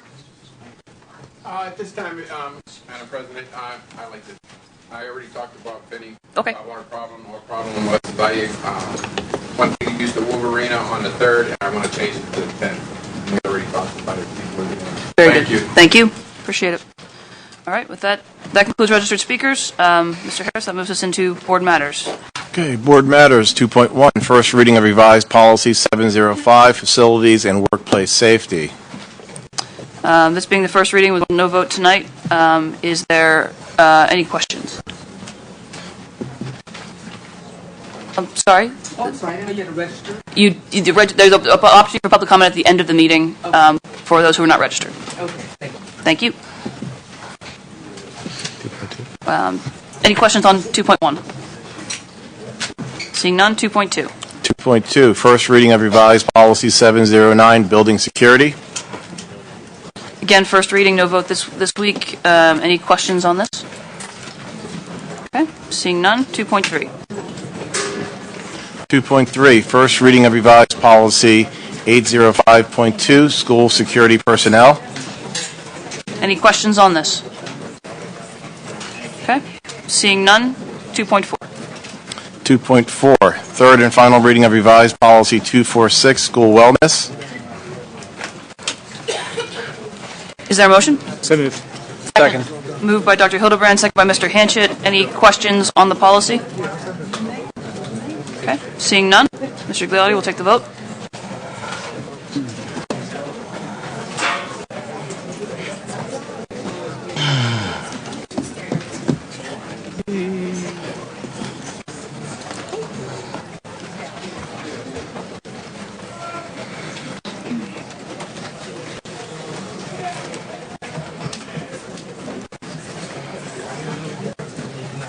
Motion carries unanimously. That moves us to 2.5. 2.5, third and final reading of new policy 805.1, relations with law enforcement agencies amended. Is there a motion? So moved. Second. Moved by Mr. Hanchett, second by Ms. Strasbach. Any questions or concerns? Or questions on the policy? Okay, seeing none, take the vote.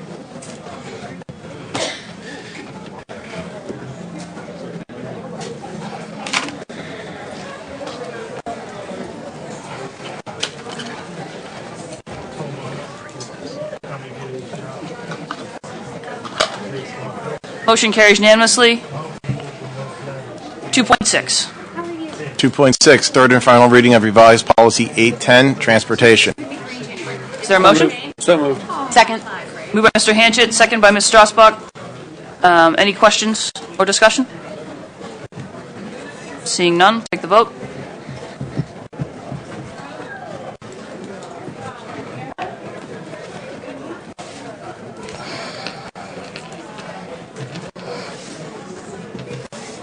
Motion carries unanimously. That moves us to Section 5, Special Education. Mr. Harris, 5.1. 5.1, approval to purchase life-centered education, a web-based transition life skills curriculum for grades 7 through 12 at an initial cost of $2,340 with an annual renewal fee of $440.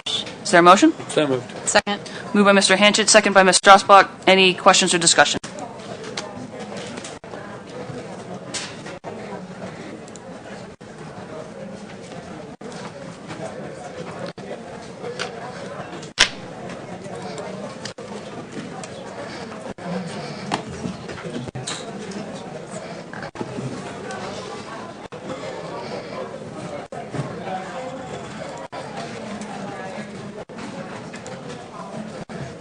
Motion carries unanimously. That moves us to 5.2. 5.2, approval to enter into an agreement with the Allegheny County Intermediate Unit to provide 42 days of contracted services from a special education coordinator during the 2019-2020 school year at a cost of $28,000. Is there a motion? So moved.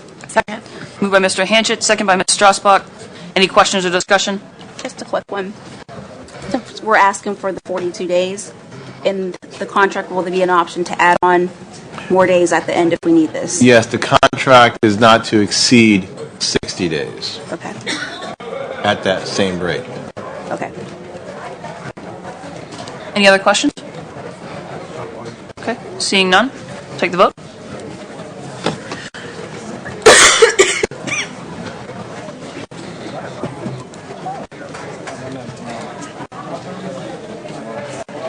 Motion carries unanimously. That moves us to Section 6, People Personnel, 6.1. 6.1, we seek approval to accept.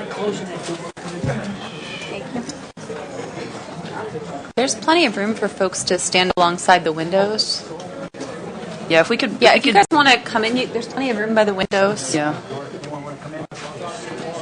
Come in so we can close the door. That would be great. Thank you all. Thank you.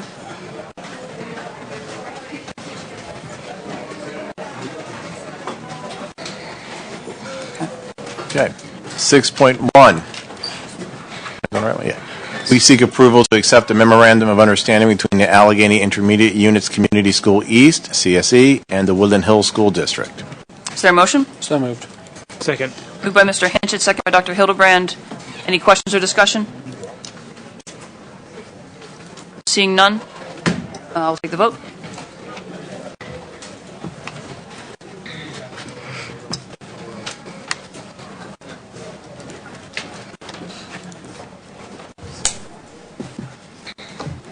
Motion carries unanimously. That moves us to 6.2. 6.2, we seek approval to accept the letter of agreement between the Woodland Hills School District and Pittsburgh Action Against Rape. So moved. Second. Moved by Mr. Hanchett, second by Dr. Hildebrand. Any questions or discussion? Seeing none, take the vote.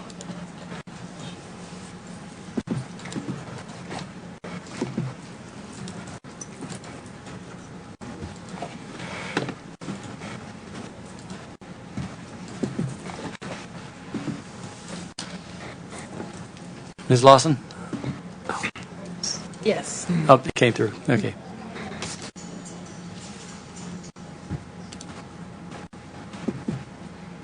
Motion carries unanimously. That moves us to 6.3. 6.3, we seek permission to approve the 2019-2020 Waterfront Learning Services contract. So moved. Second. Moved by Mr. Hanchett, second by Dr. Hildebrand. Any questions or discussion? Seeing none, take the vote.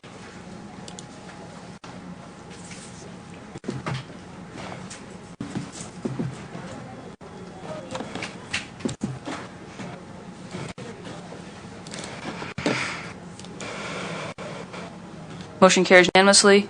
Before we begin the personnel section, I think there's a need to step into executive session for just a moment. We can all step into here for a second.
That moves us into personnel, 7.1. Personnel, 7.1, Section A, authorization for leave. Section B, authorization for retirement/resignation. Section C, authorization to hire professionals. Section D, authorization to hire non-professionals. Section E, authorization for transfers. Section F, authorization for EDR/mentor actions. Section G, authorization for miscellaneous. Section H, authorization for furlough/recall. So moved. Second. Okay. Moved by Mr. Hanchett, second by Ms. Strasbach. Any questions that would require us to go back into that room for a second? Okay. Seeing none, take the vote.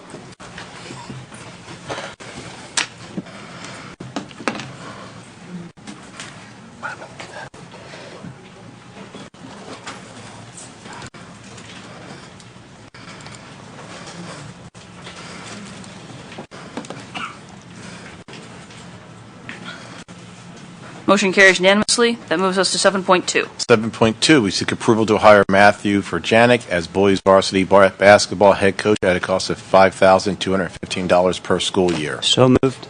Second. Moved by Mr. Belmont, second by Mr. Hanchett. Any need to go back into executive? Okay. Seeing none, we'll take the vote.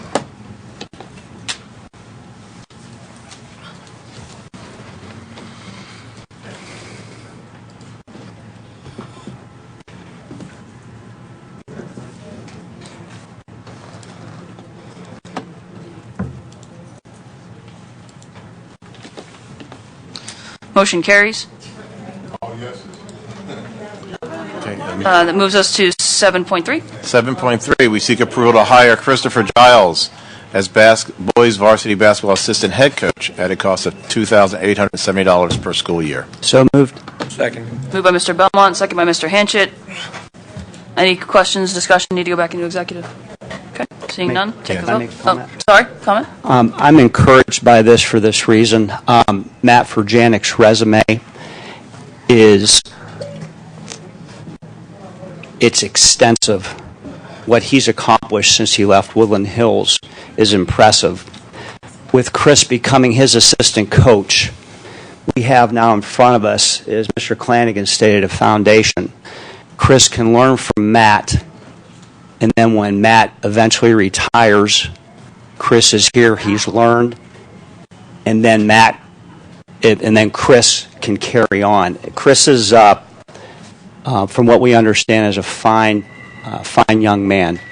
So I just wanted to say that, and also with Matt's contacts in the basketball community. First coach, my daughter to a D1 scholarship. I'm sorry. Sorry, there's an opportunity for public comment at the end of the meeting. So I'm done. Thank you. Okay. Any additional comment? Thank you. Seeing none, take the vote.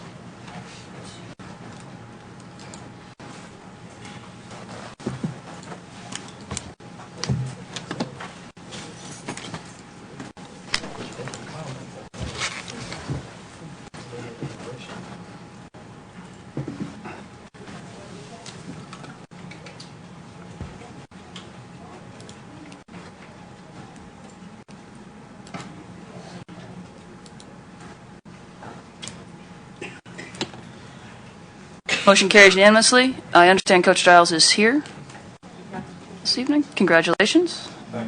For what? Okay. Kids don't have a voice. Is that what we're saying? What is Next one. That moves us to technology. Technology 8.1, we seek approval to enter into a month-to-month cellular service agreement with AT&T at a monthly cost of $1,605.60. Is there a motion? So moved. Second. Moved by Mr. Hanchett, second by Dr. Hildebrand. Any questions or discussion? Y'all serious? Seeing none, we'll take the vote. Yeah, they got the But y'all act like these kids ain't here neither. They don't have a voice, clearly.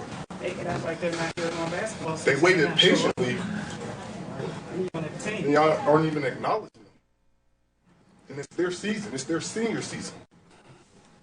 Y'all can't even look at them. I'll be happy to entertain public comment at the end of the meeting. Public comment. Appreciate it. You guys have already deliberated and made the decision, so we're just going to comment just for the comment. On nothing. Y'all won't even look at them. They were sitting here. We were looking at them. I mean, Y'all didn't acknowledge They're sitting them. here. They're still here. I recognize. Yeah, and they want to talk. Shame. The guy's supposed to retire probably tomorrow. You got a big sign that says, whatever it takes, our kids are worth it. Show them that they're worth it. Yeah. Give them an opportunity to really speak, to really say what they desire. I'll motion to move public comment up if the boys want to come up and speak. Should have been made before y'all made a decisions made. Okay. I have a motion and a second. Anyone opposed to moving up comment? Okay. Is there anyone who wishes to address the board at this time? Shame. Shame on you. This whole school year, shame on you. Shame. Speak your mind, fellas. Shame on you. I'm Ray Sean Robinson, the senior. Thank you. I think Coach Giles is the best fit for us. He understands us. We built a great chemistry with him since the best days he was coaching us. So I really think he's the best to be our coach. My name is Andre Jones. I'm another senior, but our team is tired of starting over, and he's the best fit for us. And we all want him to be our coach. There's no reason why he should be staying as an assistant coach. He should be the head coach. He's been working with him for weeks. The head guy, y'all think hasn't even been for nothing. I'm Raylon Robertson. I'm a senior too. I believe that Coach Giles is the best fit for us too. And Coach Janice, we really don't know him all like that. And basically, we already built a bond. The season's around the corner. And if we start over again, we might not be ready for it.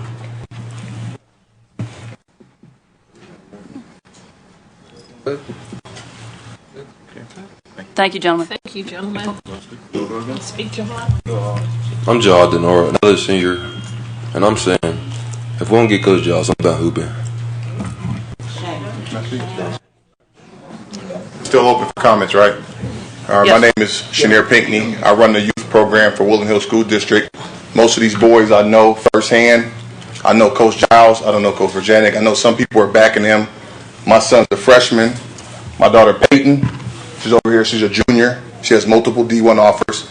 She's also a great student. All these kids are great students or they wouldn't be playing basketball, right? So we have to look at them. Most of these are young men, right? So they're not immature and can't make a decision on their own. They've been with Coach Giles. First they were with Coach Corsi. I was in the gym with Coach Corsi, who was putting in work. Now, I understand you guys have politics around that. That's fine. But the fact that he went out and recruited somebody who's eligible, who's a qualified candidate, and then we went above him and found somebody else who, yeah, we know he's from Woodland Hills. He coached back in '92. I know people who vouch for Virginik. I'm not going to say I know a lot of people in Woodland Hills. They vouch for him. They say he's a great coach. But are we going to be back here 2 years from now? Because we don't even know if Coach Giles is going to take the assistant job. Did anybody confirm that with him?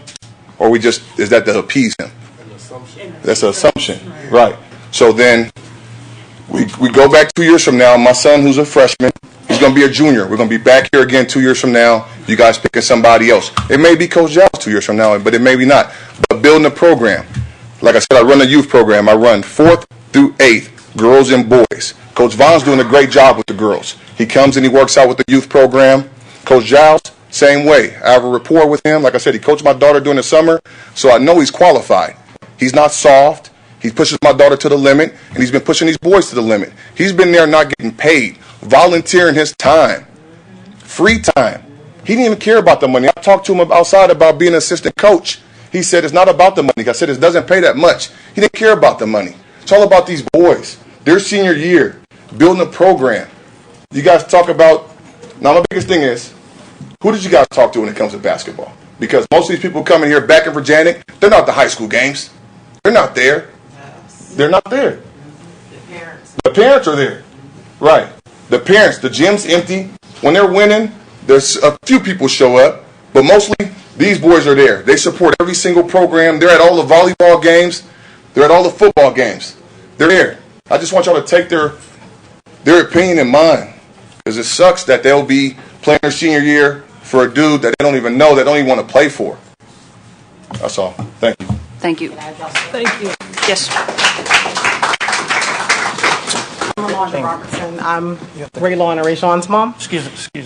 You have to get back to the lady with the yellow on too, because she came up and you asked her to say. Yeah. Okay. I'm sorry. I'm sorry. Oh, that's fine. Yeah. I've been running their booster program for the last going on 7 years for the boys basketball team. My oldest son graduated. He's now a junior in college. So we've been through the process. And for me, qualification is one thing, but for me it's bigger than basketball. I'm a single mom. And sports has always been my outlet for my kids to have some type of positive role models in their life. Not saying it's nobody else's responsibility, but I've always appreciated that part of sports. And I don't have nothing against Virginik at all, but relatability is something for me that's very important. Giles is a young black man. The basketball team is a bunch of young black men. And that's something that, regardless of what, he has a relationship that never had to be built off the ground because he can relate to what they're going through. Period. And if nobody wants to admit it, race is always a huge across the board. And being a young black male is one of the toughest things that there is to be. So if you have somebody that's a prime positive example for them, he's a black male, he's educated, he's a teacher, he deals with the situations what our teachers deal with on a regular basis, and life experiences on a regular basis, regardless of what. That means a lot more as a parent to me. So basketball is one thing, but I think that it's bigger than basketball. This is a life experience for these boys. That's my take on it. So, I mean, you make the decision that you want to make, but listening to my kids, and I think that they have a pretty good background as far as what their wants and needs are. But the biggest thing that they told me is that they have a relationship with him. So sports and winning is one thing, but I need my kids to be successful in life. And anything that I can have that'll help in that aspect is something that I'm always going to back. So Giles has my full support. And again, it's not coming from just coming to volunteer and be that I put hours in at the high school. I know the positive effects at it outside a classroom versus inside of a classroom in this community-based itself. It's bigger than sports. So I need you guys to take into the perspective the whole holistic view of it and not just an academic piece of it. I'm not saying that for Dan, it can't relate to them, but he'll never know what it is to be a young black male. He'll never understand that. He never has, never will, can't. You can be sympathetic, but you can't be empathetic. And that's a major difference. Thank you.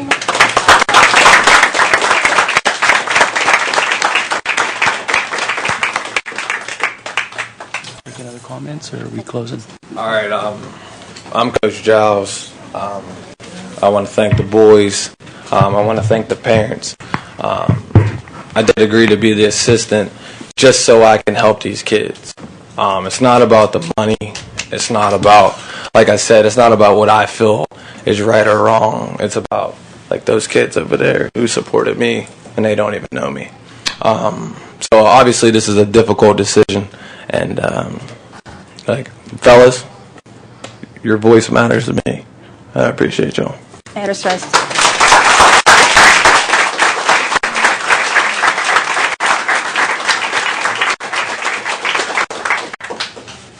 Anyone else who wishes to address the board at this time? This is the public comment period that was to have been at the end of the meeting. It's been moved up. There's she stepped out. She stepped out. Okay. But her, I believe she stepped out. I don't necessarily have something about basketball. I'm sorry, your name and address? Sorry. Renee Fisher, and I'm at 264 Cascade Road. I came to this meeting because it was about health and safety. And my kids have been in the Woodland Hills District since they were in first grade. Now they're in 5th and 7th. And this year, I just want to give you a little bit of perspective from our family and what it's actually meant. So my young 10-year-old came home, first day of school, told me that he watched somebody get slammed into a glass wall so hard that it shattered. 2 weeks later, unprovoked, somebody followed him into his classroom, pulled his ankles so that he fell, hit his head on the floor, and started kicking and hitting him. When I asked what they would do to make sure that this would never happen again, what I was told was that their regular teachers would be back, this was during a sub, and that would help. There was nothing else. There needs to be more resources and support for mental health and for behavior support. My 12-year-old in the intermediate building, he's never been sick, never had trouble with allergies, and we couldn't figure out why he was sick from day one.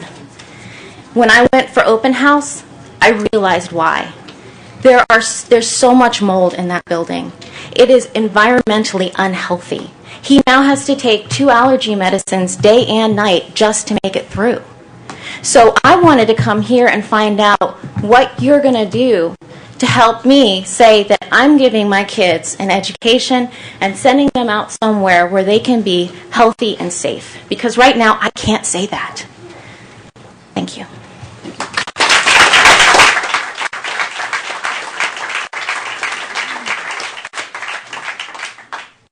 Tara Reese, Garden Terrace, Churchill. I never planned on speaking tonight, but as I always did when I sat at that table, the kids moved me. So I just want to point out a little procedural issue. All it takes is one person who voted yes on 7.2 to say, I make a motion to re-vote. And then you can actually acknowledge what everyone here said to you tonight. Because the one thing I do remember from my 6 years on the board and the 5 years of attending meetings before that to every meeting is whenever somebody was appointed a principal or was named one of our new teachers or a coach, they were here. I don't see Mr. Perjanik. I guess he hasn't made his way from Florida yet. Okay? But these kids are here.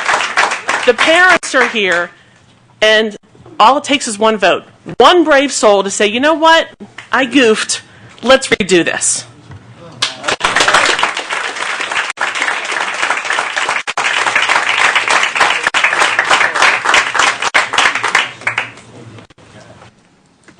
Hi, my name is Ken Mrazek. I'm from 142 Mackenzie Drive in Penn Hills. Lifelong Woodland Hills fan, have not missed a basketball or football game in my life since I graduated from North Braddock Scott High School in 1970. I am in favor of Mr. Matt Verjanik. I know what he did when he was here at Woodland Hills. I appreciate all the players and their comments, but what you guys don't know is how much Mr. Verjanik will do what he can to get everyone into college. He will do his best. And he does know what it's like growing up around here because he grew up in Rankin. He lived in Rankin before he moved away. He knows what he's doing. So even though I'm not a Woodland Hills resident, I follow the team religiously. I have kept stats for Mr. Odell Miller for the past 7 years when he was a coach. And I just want to put in another vote for Mr. Verjanik. Thank you. He's in Florida. Okay. I'm sorry. There's an opportunity to speak to the board. Hi, I'm Jordan Giles. I just want to say, yeah, it's great, everything. I'm sorry, Ms. Giles, your address? 1819 Bower Hill Road, Pittsburgh, PA. It's great, everything he does. It's awesome. I'm not taking anything away from Matt Verjanik. But, like you're saying, he was a great coach in the 90s. We're now in 2019, 2020, and you have a great coach here who can relate to the boys compared to an older gentleman who doesn't live in PA that is moving here. I get it. But, again, in the 90s, how is he going to relate to these young men? You can't. Not like this one can.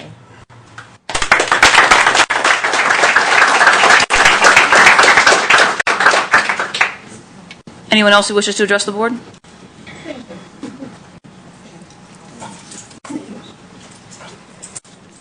Hi, my name is Jennifer Bender. I live in Forest Hills on Barclay Avenue, and I come to you tonight because I'm concerned for my children, their safety and their well-being. First, I want to start with the safety issue. My daughter attends the intermediate building, and she comes home daily telling me about the fights that occur in this building.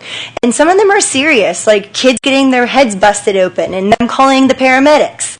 I mean, what's going on in this building that you can't control the kids? Every day, there's fist fights going on. Kids are getting their heads bashed into lockers. My daughter's never been around that. When she was at the academy, this isn't what happened. This didn't occur. And I don't understand why, when it happens every day, why this can't be taken care of. And why, literally, the paramedics are coming because kids are getting their heads busted open.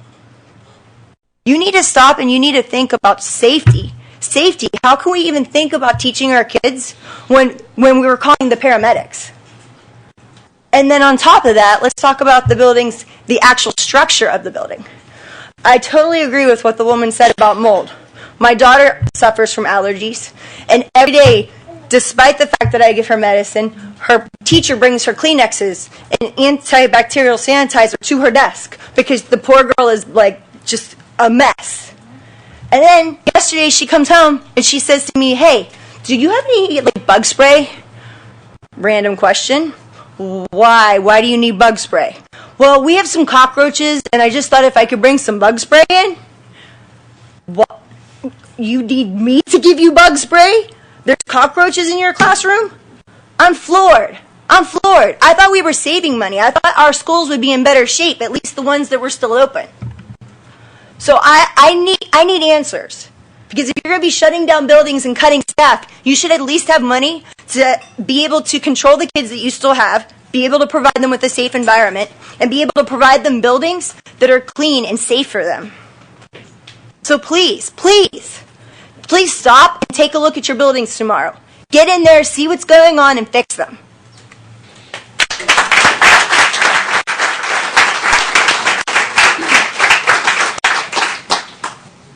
Any other public comment? Again, this is the public comment that was to be at the end of the meeting, so if there's anyone who wishes to address the board this evening, this is the time. Come up. Did you want to say something? Oh, no. Sorry. Okay. 11. All right, we'll move back into the agenda then. We got one more. I'm sorry? Apologies. My name is Tammy Warfield, and I reside on 20 Thornycroft Road, Churchill. And my children do not go to school here in the district. However, we still are proud Wolverines. And I'm just here listening to what's going on this evening. And it's kind of appalling because my introduction to Woodland Hills was organized sports through midget football. And at that time, there was a lot of politics that went involved in the midget football that at the end shortchanged the kids. And as I see a lot of these young men sitting here on the wall, some of them I coach through track, some of them I know through Turtle Creek basketball, midget football, and I think that you are allowing politics again to shortchange these young men and women here in the district. And I think that maybe you should rethink. I'm not saying I don't know who's a better coach, who's not, but voices matter. And I think you could all lead by example and let them know that their voices do matter. They're here in the district as taxpayers. Their children's future are on the lines here, and all I can say is that you can't coach someone to college. You have to start with the classroom. They have great grades. That's going to get them to where they need to be, not a coach in Florida or wherever. But I just think you all need to revisit it and let these young men have a voice and be heard. Thank you.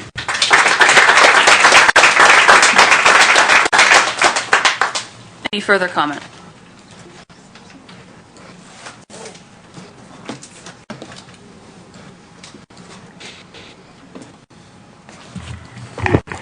Darnika Reed, 134 Laniki Street, Wilkins Township. So first I want to say, so I did listen to a lot of the concerns that people have, the staff has for safety. And the first thing that I'd like to say is that, one, you shouldn't have voted in favor of that budget that cut 60 positions. And I am aware that some of those people were brought back to the district. That's great, but that still caused a lot of problems for them. Also, behavioral supports are usually the first cuts made, and we do need to have more bus aides. And that's just from listening to people, but also from my experience as direct support staff. I know that that's important, and that's what we need to address the concerns that we have here. Also, I've been attending these meetings for about 3 years now, and we have issues as far as the budget. One, the numbers never add up. This is also why our former board member, Mr. Tomasic, was constantly yelling during these meetings. The fact of the matter is, one, we know, and you know from the budget meetings that I know that I've attended, that yeah, we need to make a change here. And the first thing I would suggest is that you get a new business manager. And also, I see that the chair of the finance committee voted against his own budget. That's a problem also and should be addressed. So that's all I have to say, but we definitely can make some changes in this district, but we need to start there. Thank you.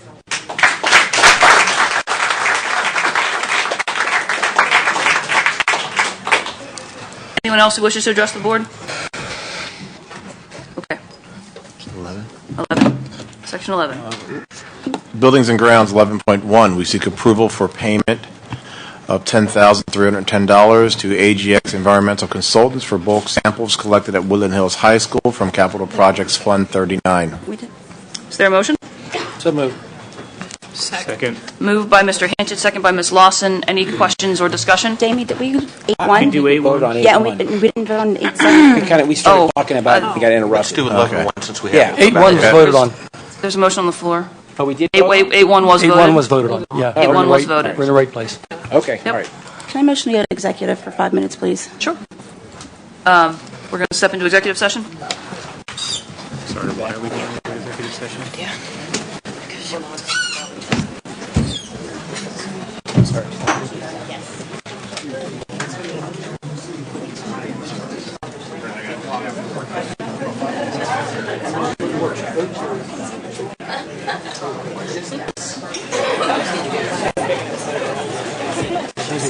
Thank you.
Okay. That brings us back to 11.1. Okay, 11.1, we seek approval for payment of $10,310. We have a first and second. We're ready to take the vote. If there's no discussion. Thank you.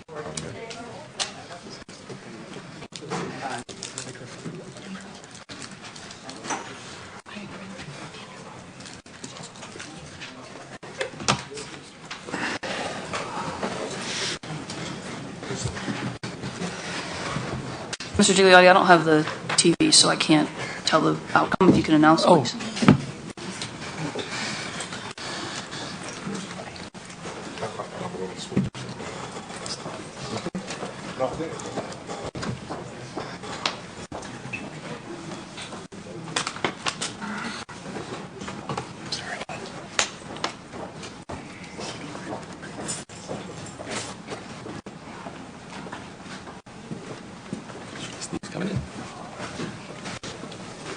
Are the votes in? The votes are in. And the result? It's unanimous. Okay, Yay. that moves us to 11.2. 11.2, we seek approval for B&R Pools and Swim Shop to make necessary repairs to the high school pool totaling $6,600 from Capital Fund Project 39. So moved. Second. Moved by Mr. Hanchett, second by Ms. Lawson. Any questions or discussion? Seeing none, take the vote.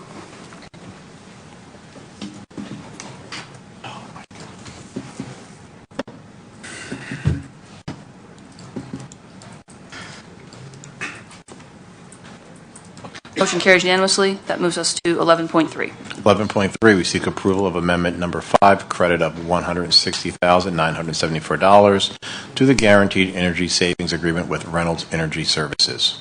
Is there a motion? So moved. Second. Moved by Ms. Strasbach, second by Mr. Hanchett. Any questions or discussion? Okay. Seeing none, take the vote.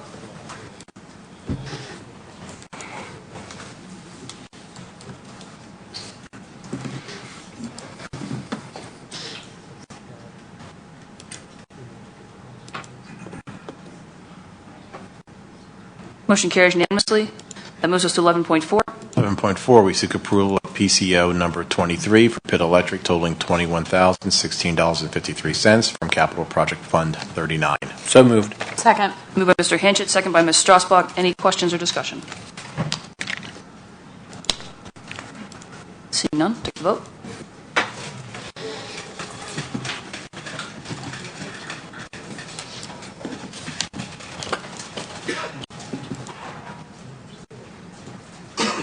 Motion carries unanimously. That moves us to 11.6. Five. Sorry. 11.5, we seek approval of PCO number 29 for Nello Construction totaling $7,673.87 from Capital Project Fund 39. So moved. Second. Moved by Mr. Hanchett, second by Ms. Strasbach. Any questions or discussion? Seeing none, take the vote.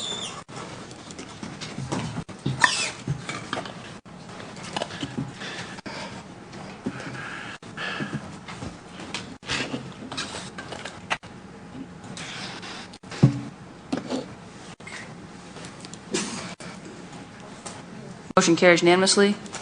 Moves us to 11.6. 11.6, we seek approval of outside organizations to utilize district facilities. Is there a motion? So moved. Second. Moved by Mr. Hanchett, second by Ms. Strasbach. Any questions or discussion? Mr. Finney?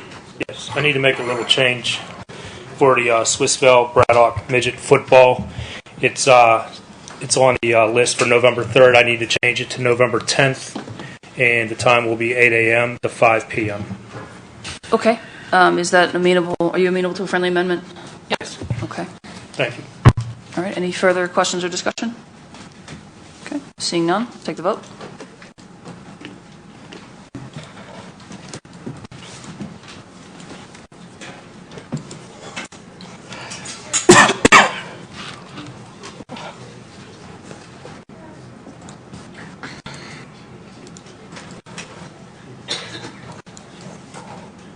Motion carries unanimously.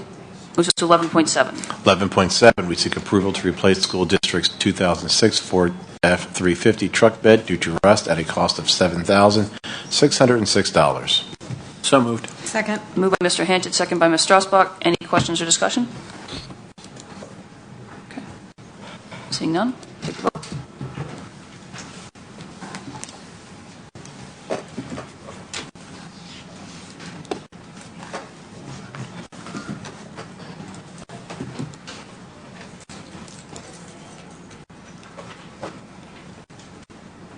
Motion carries unanimously. Moves us to 11.8. 11.8, we seek approval for a first student to provide the district's vehicle maintenance for the 2019-2020 school year. Is there a motion? So moved. Second. Moved by Mr. Hanchett, second by Ms. Strasbach. Any questions or discussion? Seeing none, we'll take the vote.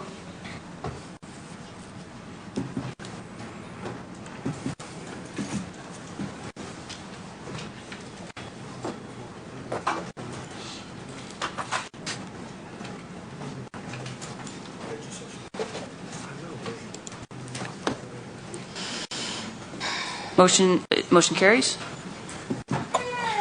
This is 11.9. 11.9, we seek approval for Mealy Mechanical to provide boiler plumber maintenance for the district for the 2019-2020 school year at $59 per hour and $89 per hour after hours and overtime. So moved. Second. Moved by Mr. Hanchett, second by Ms. Strasbach. Any questions or discussion? Seeing none, take the vote.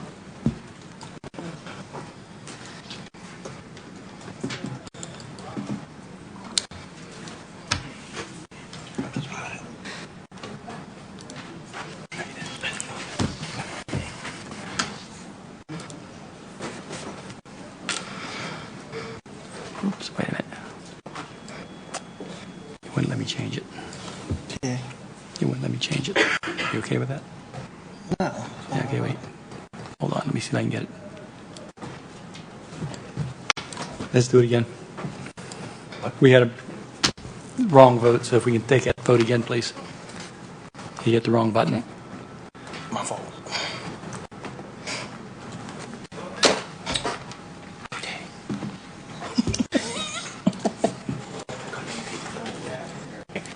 Pass that on. Motion carries unanimously. That moves us to Section 12, Athletics, 12.1. 12.1, we seek approval to purchase a new score table and chairs from Capital Projects Fund 39. So moved. Second. Moved by Mr. Hanchett, second by Dr. Hildebrand. Any questions or discussion? Okay. Seeing none, take the vote.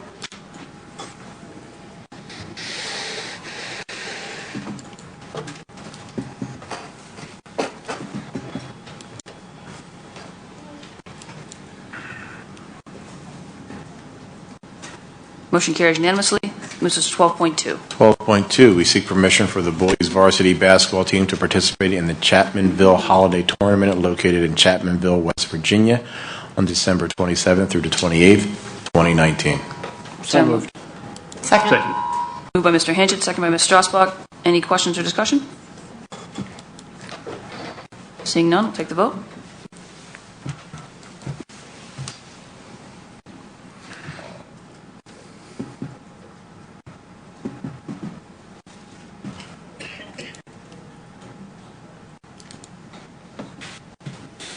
Motion carries unanimously. This is 12.3. 12.3, we seek permission for the girls varsity basketball team to participate in a Wimico County tournament located in Salisbury, Maryland on December 30 through the 31st, 2019.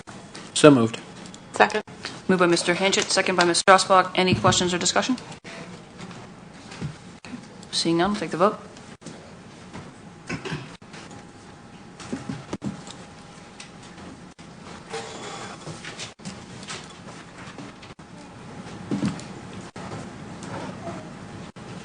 Motion carries unanimously. Moves us to 12.4. 12.4, we seek permission for the girls varsity basketball team and select student spectators to go to Cleveland on Sunday, January 5th, 2020. So moved. Second. Moved by Mr. Hanchett, second by Dr. Hildebrand. Any questions or discussion? Okay. Seeing none, take the vote.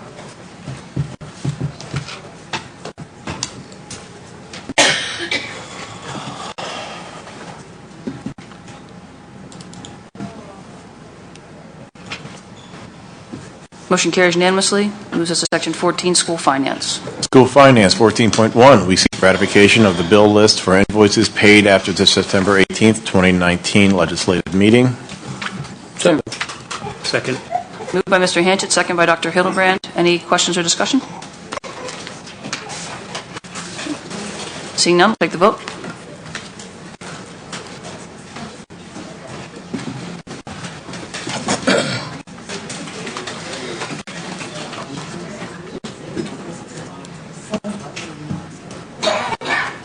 Motion carries unanimously. Moves us to 14.2.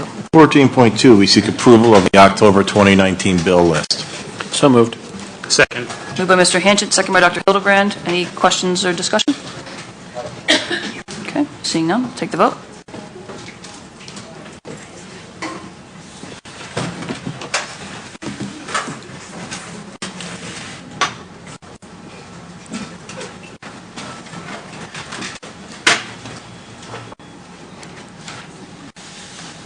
Motion carries unanimously. Moves us to 14.3. 14.3, we seek the acceptance of the September 2019 fund financial reports and student activity reports for informational purposes.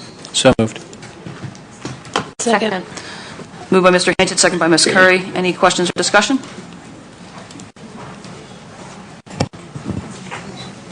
Seeing none, we'll take the vote.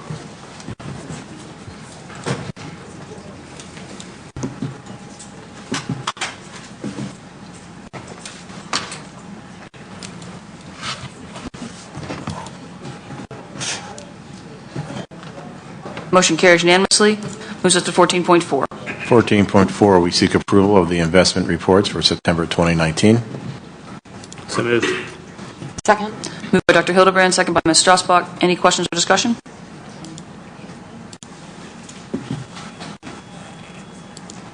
Seeing none, we'll take the vote.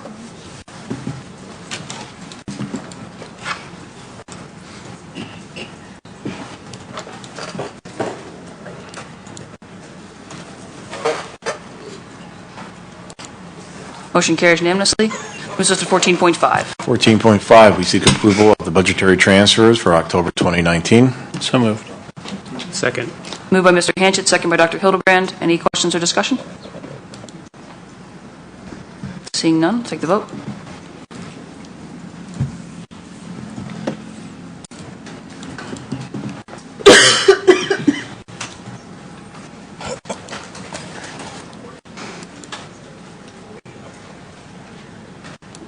Motion carries unanimously. Moves us to 14.6. 14.6, we seek approval of the attached bond resolution. So moved. Second. Moved by Dr. Hildebrand, second by Mr. Hanchett. Any questions or discussion? Of course. See, bond counsel's here. Can you guys come up and give a quick discussion of what we talked about last week with this bond meetings, what we're doing? I hope you bought a graph like I asked, please. It's attached to, Okay. yeah. It's the second attachment in the Visual learner. Yeah, thank you. Is it in crayon? I can't. Like, I can't display it. They don't? Okay. Yeah. Oh, there.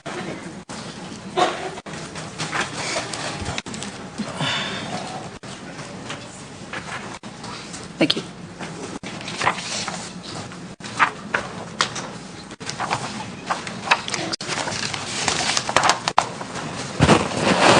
Thank you. it is in color. You got it. Sweet. Is that better? No, not this graphic. Yeah, I'll take this one. Thank Good you. evening. I'm Mike McKay from RBC Capital Markets. As we discussed at the prior meeting, and I've handed out a one-page summary of the result of what you're going to be considering in terms of the resolution. Mr. Dick is here to explain the actual resolution. But in terms of a summary, this is a change from the original resolution that you did back in 2017. And the net effect of this will be adding capital projects of approximately $9 million to what you had done back in 2017. The net result, though, will not increase the debt service payments to the district. The original plan was to bring debt service payments that had been at $5.8 million up to $6.2 million. This additional borrowing to complete the two projects will keep the debt service payments at $6.2 million and also keep the original term of a 30-year borrowing. So in a nutshell, that is what we're doing this evening to give the ability to add to what was originally intended to be a $93 million resolution at the time in 2017. It was cut back to 85. We're adding approximately $9 million to that this evening. Any questions? And the cutback was because it wasn't clear as to what kind of blueprint or renovations we were going to do. So we were fearful that we were wasting money that we can't afford. So now that we have a clear picture. It was early in the project, yes. And now we're that much further along, and there's a very defined scope for the money. So yes. And the point of this is so now we will have a finished high school. It's not going to be half classrooms painted. We're going to have the proper furniture. And most importantly, we're not really, our debt service will be the same. Agreed. Yes. Exactly right. Any other questions? Thank you. Thank you. Any questions for Mr. Ditka? Is there anything you feel like you need to say at this point? Only this. Explain. This is the exact same resolution that my partner Chris Brewer presented last week. It is similar to the one we've done previously in 2017. As Mike said, we are going to close the 2017 resolution, meaning there was still borrowing capacity left under that. We're going to shut that off, and everything that you would borrow at this point is under this new resolution. So the old one is done. This one takes its place. So if by chance we don't spend all this money, we can give that back, correct? If you don't spend all the money, there are mechanisms by which you can pay back old bonds, or you find a different capital project to spend it on. But you can't just give it back, because once you borrowed it, it's yours until that call date, when you can call bonds in. Okay. So it'll almost be like an emergency fund of sorts for capital projects. And again, a district this size, there's usually something that comes up. And so if you have something that's in your capital budget, you can apply these dollars to it and then free up money for other things. Yeah, sure. The reason for that, and Anthony can correct me, is that you don't want to be, government bodies just can't borrow just for the sake of borrowing. And it's because otherwise what happened years ago is people would do that, then they would invest in other things, or using it kind of as arbitrage. So you can't do that. That's some of the covenants we put in there. So again, I think once we get to the project, there'll be something capital-wise we need to spend it on. So. There's always some. It'll be a roof, Yeah, and- guaranteed. Yeah, it'll be a roof. It'll be a roof. Like- Find Always another a roof. tree. It's always a roof. Okay. Sidewalk. Thank you. All right, thank you. Thanks. Any other questions at this point? Okay. Seeing none, take the vote.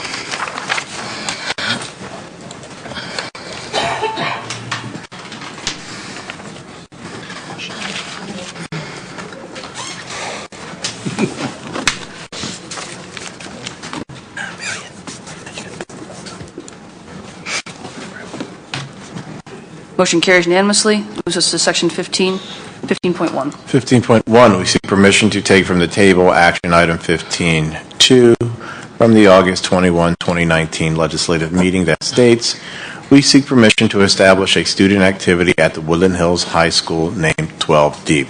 So moved. Second. Moved by Mr. Hanchett, second by Dr. Hildebrand. Any questions or discussion on the motion to untable or remove from the table? Okay. Seeing none, we'll take the vote.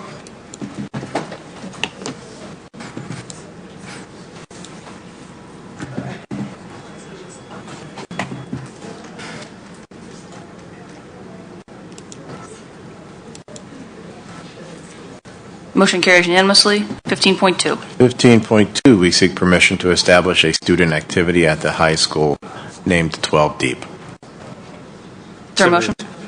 Second. Moved by Dr. Hildebrand, second by Ms. Curry. Any questions or discussion? Okay. Seeing none, take the vote.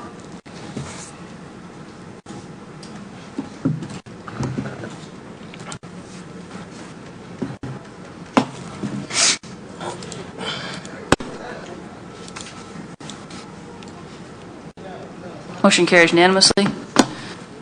That concludes the agenda, Mr. Hurst? Yes. Okay. Is there any old business?